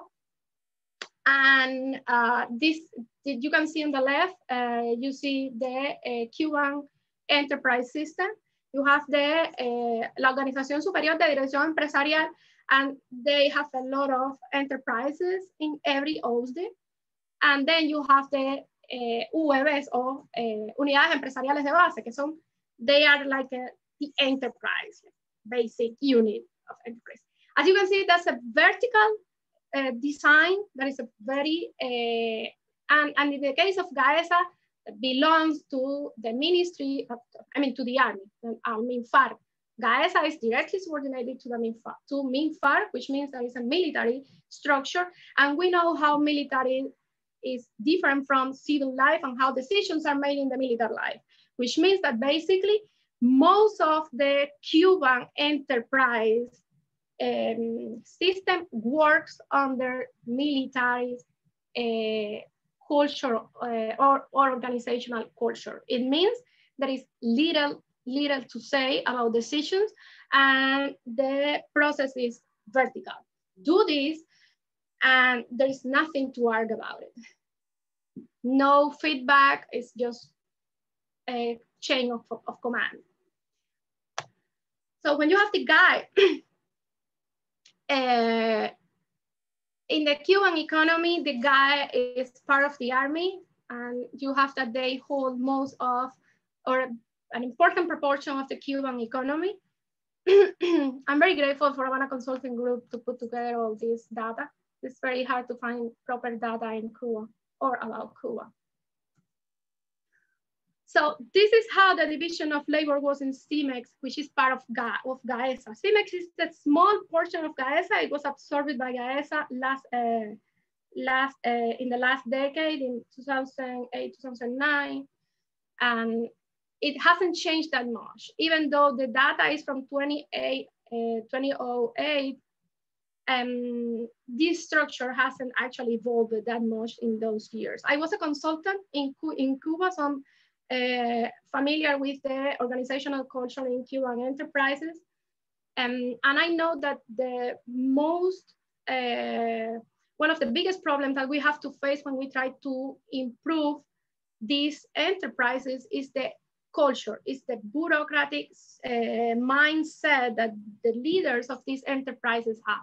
And this bureaucratic mindset comes from the top. It means that they are programmed for behaving like that. They don't make decisions by themselves, they consult. So if they cannot make decisions about the enterprise because they fear that they can lose their position, and I think that Jorge was referring to this more or less in other terms, it means that in the process where they request for some, we need to change that, and then it's a long chain of command to the top of the leadership of the organization, and then to the bottom where this director or deputy director is making decisions, and time passes, and it could be months. And this is why there is a gap between when you face a problem and when you can make actually a decision for solving the problem. In the meantime, the crisis is deepening.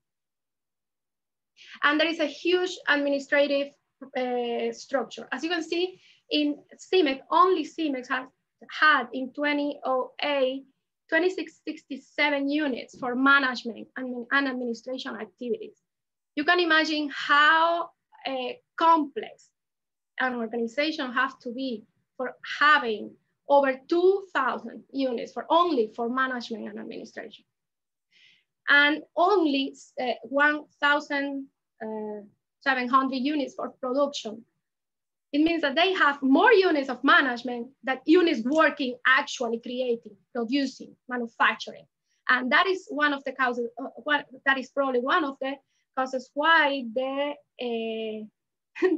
we have so many problems with exportations, and we have to import a lot of basic products.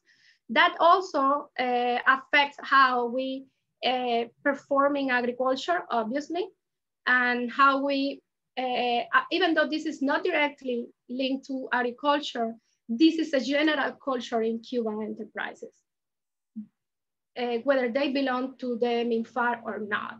This is more or less how they behave in general, how the organizations are. So when you have a lot of administrative and management units and just a few units dedicated to produce, well, we are economists, we know what is the result of that. So what is the problem or what are some of the recommendations that some experts are giving for facing this domestic blockade? Separating enterprises from the ministerial structures. Particularly, I would add that I could separate them from the ministries linked to the military. I couldn't have any enterprise, civil enterprise, connected or linked to military ministries. Eliminating any higher level of management that parasites the operation. This is the ASCE. Obviously, that mega structure should be eliminated. And I I mean, I advocate for smaller structures of enterprises that work with local governments instead of being subordinated to ministries, but that's a whole new area of research. And instead of using the mechanisms for resource allocation that we are using that are rigid, let's think about a copier, for example. We should start using financial planning, which is, I believe, a little bit more, or have proven being more effective, and could help to incentivize somehow the production and exportations capacity. So I still have lingering questions. Are the bureaucrats a new social class in Cuba? And I think that that's something I probably be answering in my dissertation. And I could say that yes, there are chances that the bureaucracy could be working as an obstacle to the crisis response and development in Cuba. But I also would say that we need to conduct more empirical research to prove that. Thank you.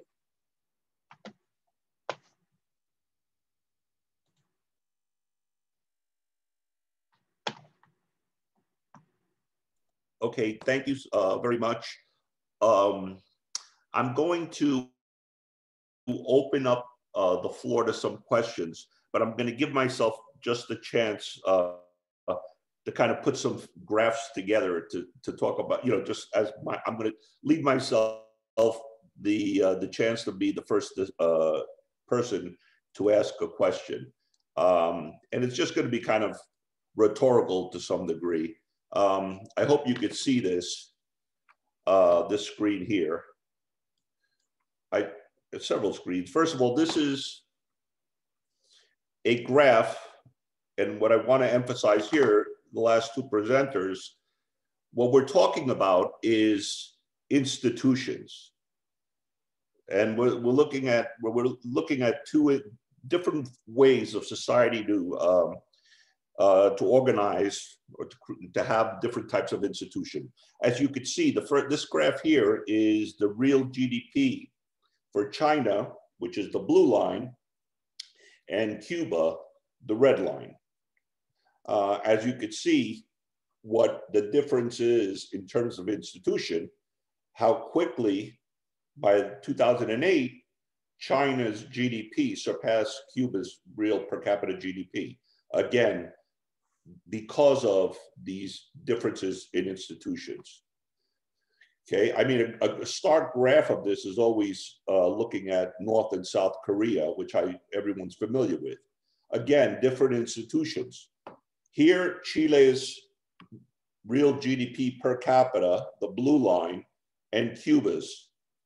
Okay, again, this is around beginning of 1970, very close, still close enough to the beginning of the revolution where they were both basically at the same level.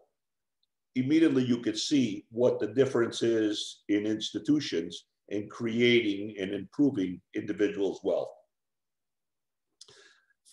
Here's as everyone can see, Germany and Germany, East Germany and West Germany.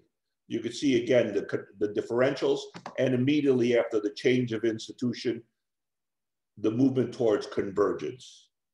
Okay, so I think that in terms of economic development in Cuba, and really the major question in terms of explaining economic development across the world is the question of institutions.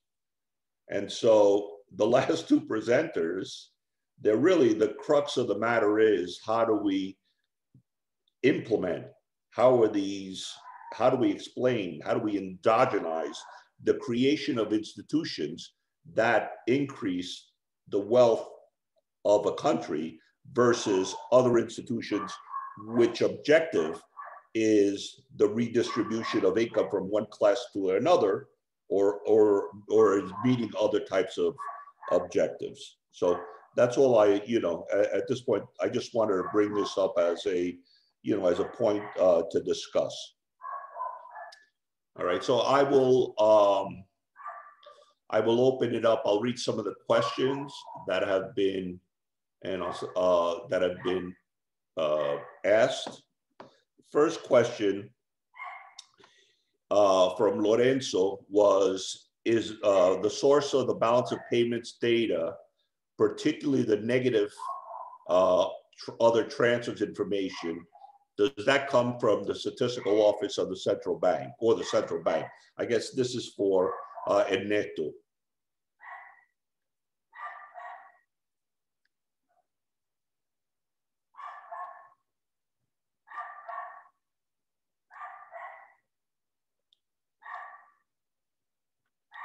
Ernesto?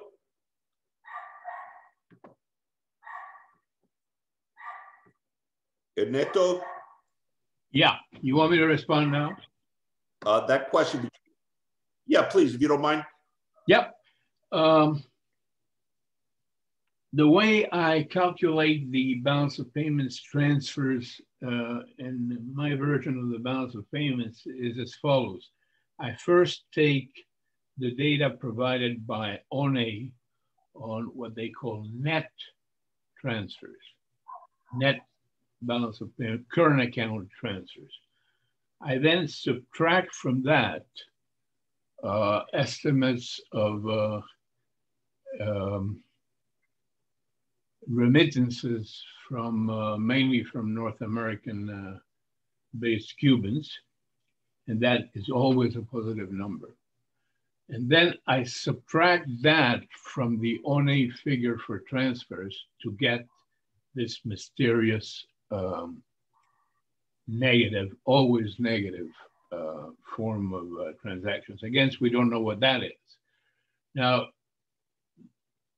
ONE does not provide data for remittances from abroad, but we know they exist, and we have a reasonably good estimate for these transactions. So I assume that those numbers for remittances exist and that they are part of ONE's net transfers. Therefore, there must be a residual.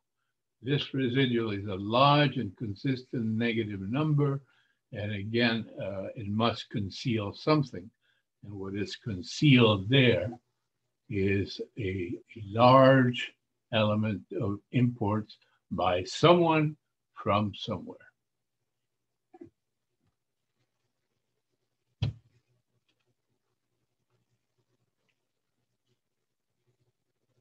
Okay, thank you. I have another question for Luis from Sylvia.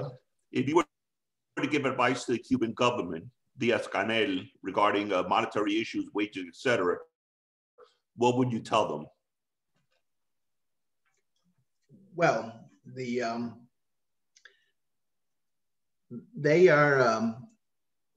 I think we have to understand what's going on.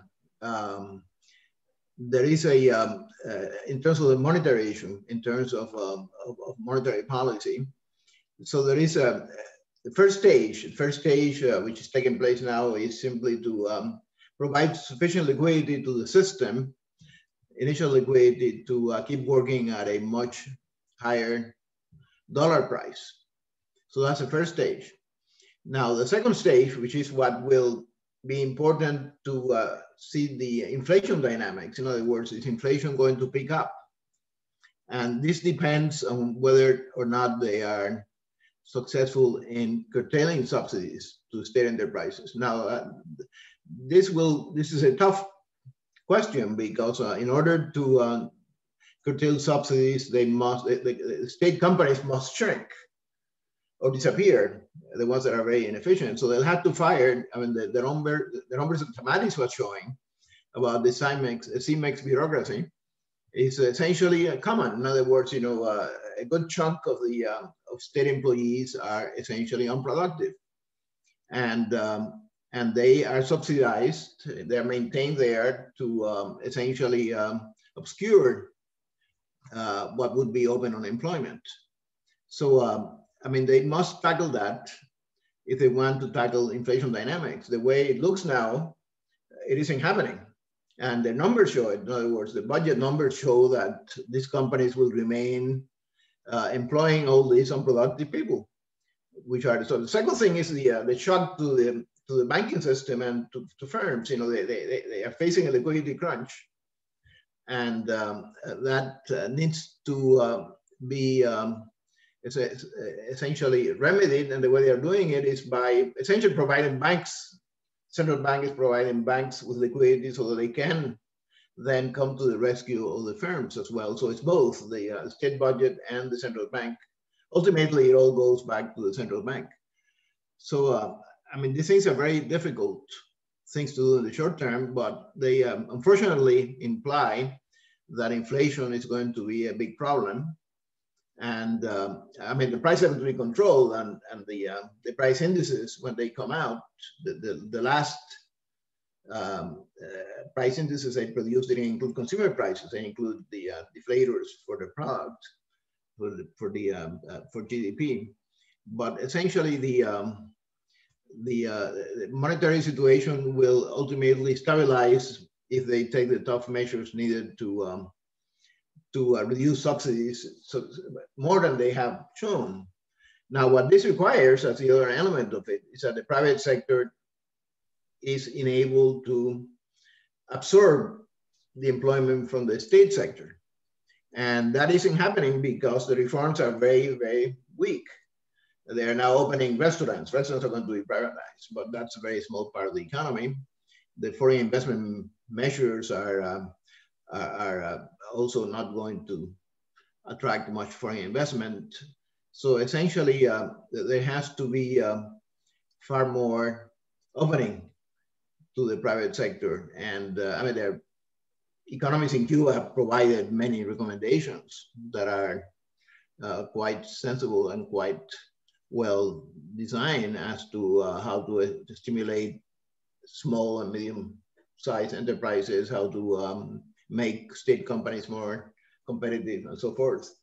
But essentially, they are in a very tough position.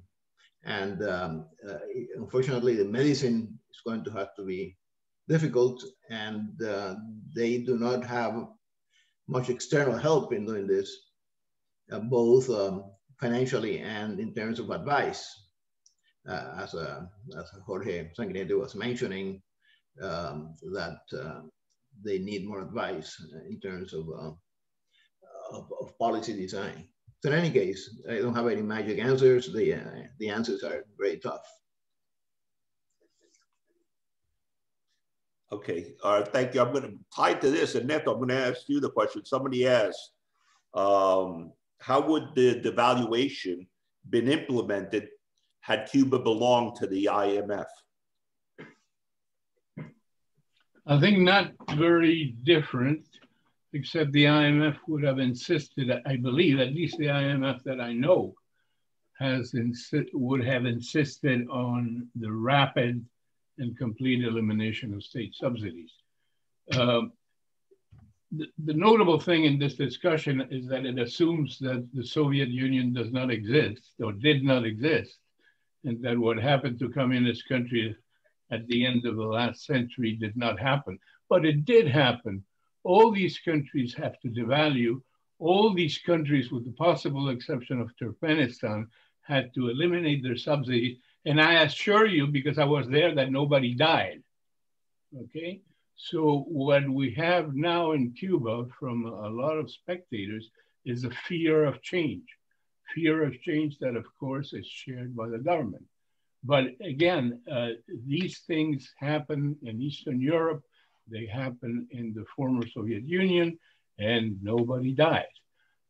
Inflation, in as much as it happened, was the result of continued inflationary financing by the central bank.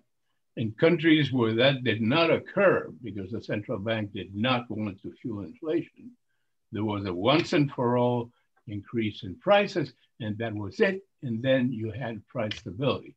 That's what happened in Estonia, that's what happened in Latvia, and that's what happened in Lithuania.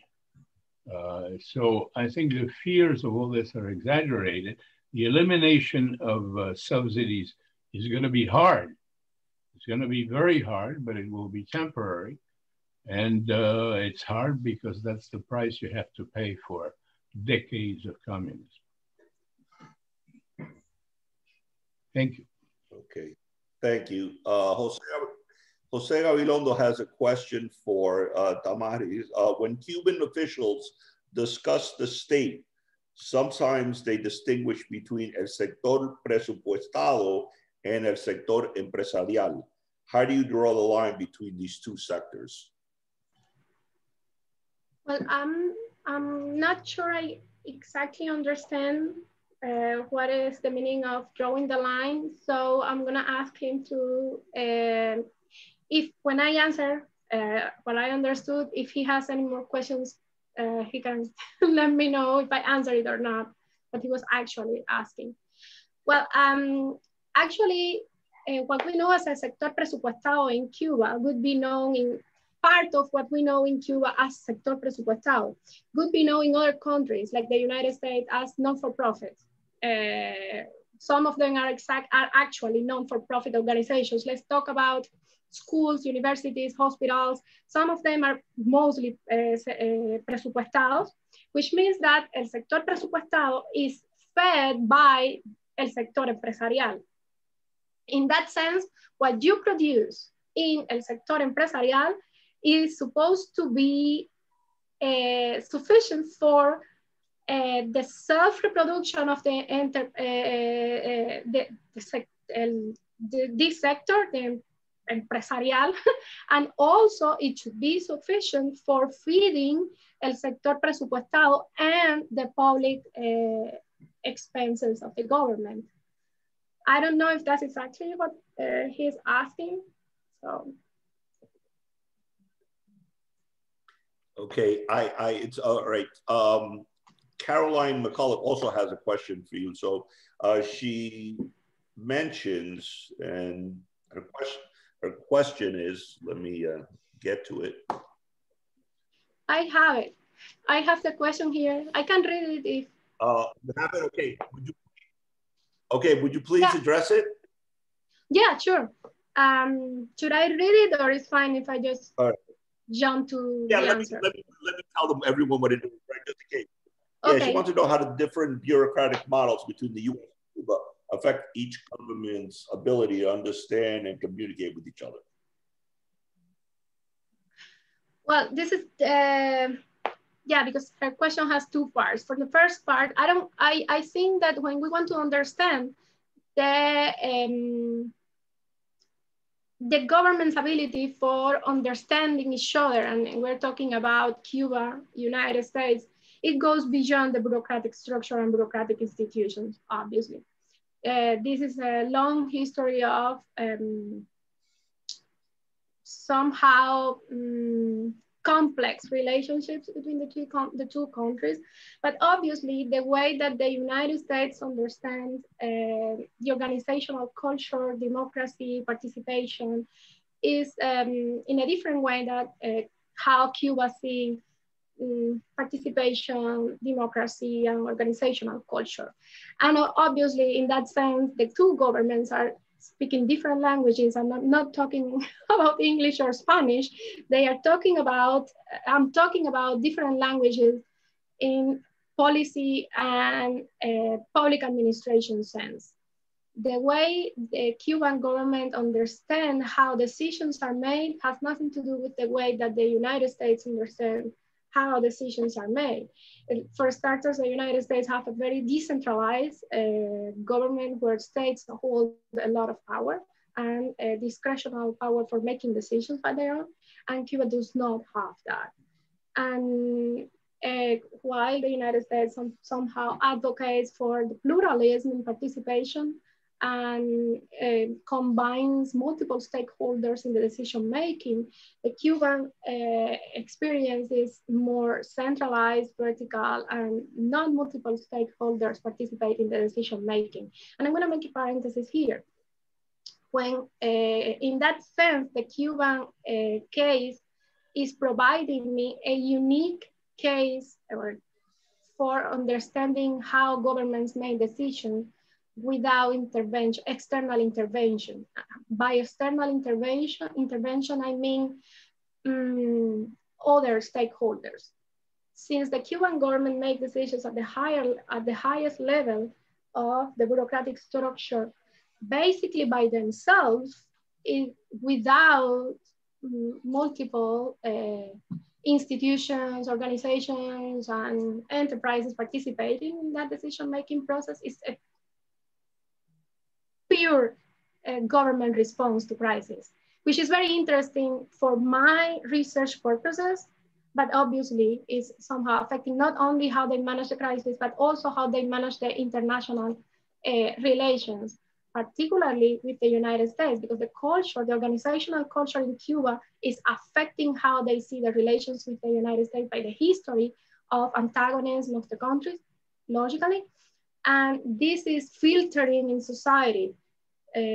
So when someone new takes position, a bureaucratic position, is already permeated by that culture or interpretation of about how the relations with the United States should be. And she has a second.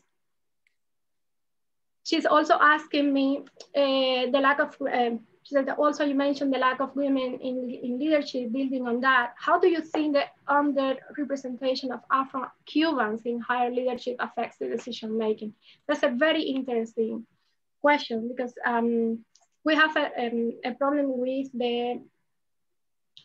the problem starts with statistics. Since Cuba is inheriting all this, I mean, has adopted the republicanism ideas from France, from the French Revolution. We do not register in our statistics, we do not collect statistics or gather statistics by race or skin color, as we call it in Cuba, which means that we don't know what is the participation of African Cuban or African descendants in Cuba in the economy, or how they are participating in the economy, if they are university graduate, if they are more concentrated in poor areas or marginal areas in Cuba, or if they still are mostly concentrated in the low income proportion of society. That is also reflected in how they participate in the country's leadership, because obviously if they are still facing problems for participating in or getting academic degrees, for example, or they are marginalized still or living in poor regions or low income sectors of the society, then obviously they are facing more obstacles for participating in the bureaucratic structures, because as I said, most of these bureaucrats in Cuba are university graduates. And definitively, obviously, that is affecting how the government policies, how can I say this? How the policies take into account the differences in Cuban society at the time of designing, implementing, and evaluating policies. If you don't look for what are the differences in equity in the country, if you do not explore the social imbalances or gaps, gender gaps, racial gaps, social gaps, if you do not go into that, you will not find out and you will not solve them. So a bigger participation of women and African descendants in the decision-making process in Cuba could, in my opinion, could lead to a better decision-making process and a more inclusive society. Okay, thank you. I'm gonna, two more questions related. So Manuel Villalon wants to know, is the negative balance concealing a large number of imports, or is it concealing a large sum being sent abroad by the military officials? So I'll allow, even Jorge knows about this, to, respond to that question. And Lorenzo Perez also wants to know what could be done to increase the price elasticity of exports and import substitution activity, particularly in the food sector.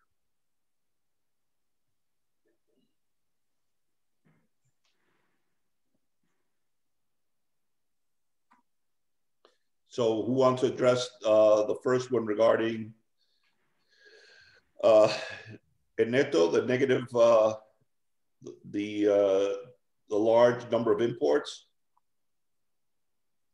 Or Jorge? The large level of imports and the low level of exports is due in large measure to the exchange rate system. It's a system that discriminates against exports and favors import substitution. Now, what's going to solve that remains to be seen, but I think the exchange rate reform that is going on probably will make a big contribution to increase exports and to reduce imports. That may take some time, but I don't think it's correct to say that Cuba only exports rum and tobacco and that is not enough. I think there's enormous room for Cuba to increase its share of the world market in beverages, in tobacco, and in coffee. But in addition to that, I don't see why in the future Cuban exports should be limited to that. If the state monopoly on trade is eliminated, if workers and managers are allowed to produce freely, and here I fully agree with Luis that an important decision of the government has to be to open up the economy to the public, to the private sector, much more than it has been so far. If that happens, there is no reason why Cuba cannot generate new and different forms of exports. Okay. In terms of Luis, you want to address, which is already he's addressed it regarding the, I think that's right, hits on the increasing the price elasticity of exports, yes, privatizing much more so. I mean, this is it's going to be difficult to do this in the even in the medium term because there's little complementary supplies of the supply chains are not there in terms of imported inputs and domestic inputs to expand, and also capital. Nickel, for instance, Cuba, by the way, is getting a bit of a help in the second half of 2020 from nickel prices are at an all-time high, and this is Cuba's main good export. But you know, in order to expand that, it needs substantial capital investments, and most of the investment in the nickel field, for example, has been essentially a reinvestment of profits, not really new capital flows from abroad. There is a joint venture that takes care of most of nickel production with a Canadian company. But I think that it will take, as Ernesto says, it will take time to increase the elasticity of for instance, many goods exports. In terms of imports, I mean, the numbers show that the budget constraint is there, that essentially they've dropped 50% in 2 years. So as we can tell, it probably dropped more in the last 3 quarters of last year. We don't have the data. But here we have not a question of the price mechanism, but simply the country faces a very tough budget constraint. It faces a problem with foreign exchange receipts. A large part of that is Venezuela not paying for what Cuba is billing Venezuela, and Venezuela is not paying except in oil. By the way, a surprising number that just came out last week is that Venezuela has been shipping Cuba about 99,000 barrels per day in 2019, which is a lot higher than experts had estimated. So that is a kind of payment that Venezuela is making, but it is uncertain that some of that may be chipped out back to other third countries, and we don't understand the payment mechanisms. But essentially, it is possible, as Ernesto says, if one opens the private sector, begins making foreign investment more attractive. And it's not a question of the legislation. The legislation is actually, it's all right. It's the question of the operating environment in Cuba that is so difficult. And of course, there is a US constraint that the US market is closed. And that certainly is an important factor, and also US legislation. But right now, the effect of the opening of foreign investment, the change of regulations and laws in the last 3 years has not really yielded too much in terms of new investment. And that would be needed to increase the elasticity of exports and an import substitution also as well. Right now, the lack of capital is very important. And I should say, with in regard to Carlos's graphs, that big difference between Cuba and places like China and Vietnam is that the savings rate in Cuba is something in the order of about 10–12%, and in China is 42%. So if you have those two, you're going to have a very important growth dynamics that Cuba also faces, not only the institutional constraint, but the fact that it has a shortage of savings, both domestic and foreign. Okay, I'm going to have one, Maritza Cristina Garcia asked, by leaving the exchange rate at $1 to 24 pesos, while increasing salaries and prices at similar rates, the government is effectively devaluing the purchasing power of remittances, which alienates remittance senders and affects the subsectors of the private sector that trades in US dollars. For example, the bars and the eateries. Private businesses, and here's basically the statement, it's a statement, private business will not be able to keep up with these salaries at this exchange rate. What is the logic of it?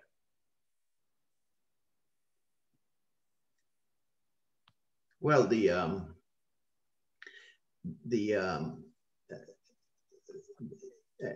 mean, it's not quite that, because remittances are in dollars, and they are transacted to a significant extent in the parallel market, which is essentially something between 30 and 45, not 24. So whoever has access to dollars and those transact in the parallel market is actually doing okay. Now, some of the remittances are not transacted in the parallel market. They go through the state stores, which are very expensive. So that is a question. But of course, there is a redistribution impact of remittances. It's no question about that. And whoever has access to it is better off than who doesn't have access to it. Okay, Tom has a very similar question, and the panel can open it up. Are these reforms good for the Cuba's private sector? Okay, since obviously the government employees, he says, will receive salary increases to compensate for inflation. What does it do about the private sector workers? First of all, you have to radically modify the existing system in Cuba, whereby the role of the private sector is limited by an exclusive list. Only those bars, restaurants, and other less brilliant forms of employment, only those are tolerated by the government. Now, what has to happen now is that as soon as possible, and this is not difficult to do, the private sector is allowed to operate in other sectors. Clinics, hospitals, universities, schools, etc. That's fairly easy to do. and would provide employment because the public sector still, in spite of the positive developments in the recent decade, still has to shed off excess employment that has been there because of the state subsidies. And so room has to be made for the private sector. And I think it's fairly easy to do. It's difficult politically, and it's difficult because what Jorge Sanguinetty calls the value system, because the value system is opposed to giving freedom to the private sector to act. Can I jump in here too? Sure, sure. Okay, yes. Thank you. Well, there is also, I mean, I agree with what Professor Ernesto was saying. Obviously, that's one of the major problems we are facing. And also there are other questions related specifically to the policies that have been designed. And it is, for example, that with the prices increase, they are going to see their cost or the expenses, the operational expenses rising, which means that they are going to have to make hard decisions, because when we talk about private enterprise or private domestic enterprise in Cuba, we have to consider that the size, they are small enterprise. Just few of them could be classified as medium enterprise. And in that, and mostly they are dedicated to restoration activities and hostels, hoteles, but small hoteles or just 1, 2, 3 bedrooms that people rent, which means that these prices increases are gonna have a major effect in some of these private small Cuban enterprises, which means that indirectly it could also affect the employment that we were talking about, because some of them probably will, first of all, they're gonna have to increase probably prices for staying in business, and that is going to affect ultimately the clientele and how they participate in the market. And then they're gonna have to make decisions about whether keeping the whatever employees they have or let them go. And it's going to discourage somehow the opening of new or the introduction of new participants in this private sector. So yes, it probably will affect a lot.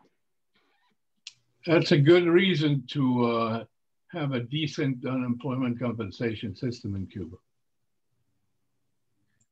Well, let me just chime in here though. Normally we would have a system a labor market that's competitive.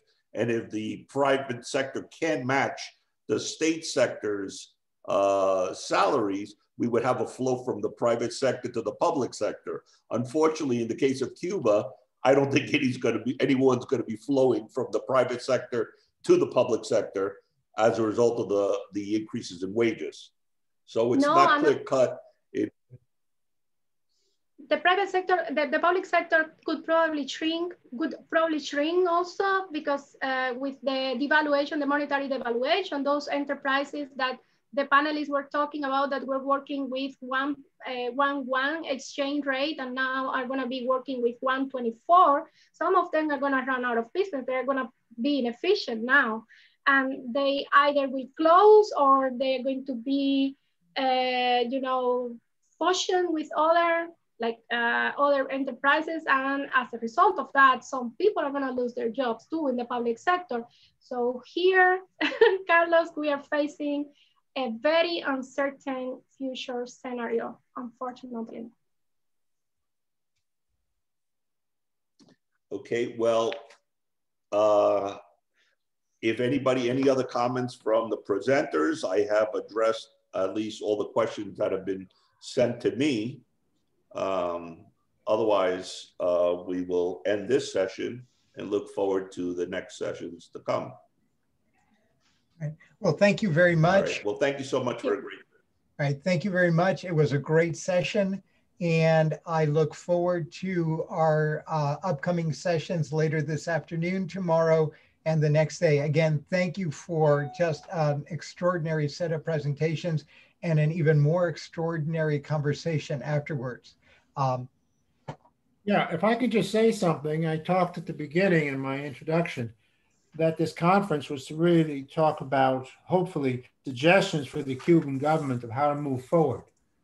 Even I think you did an absolutely excellent job, everybody. You got it right to the heart of what we were trying to do. Thank you so much. All right.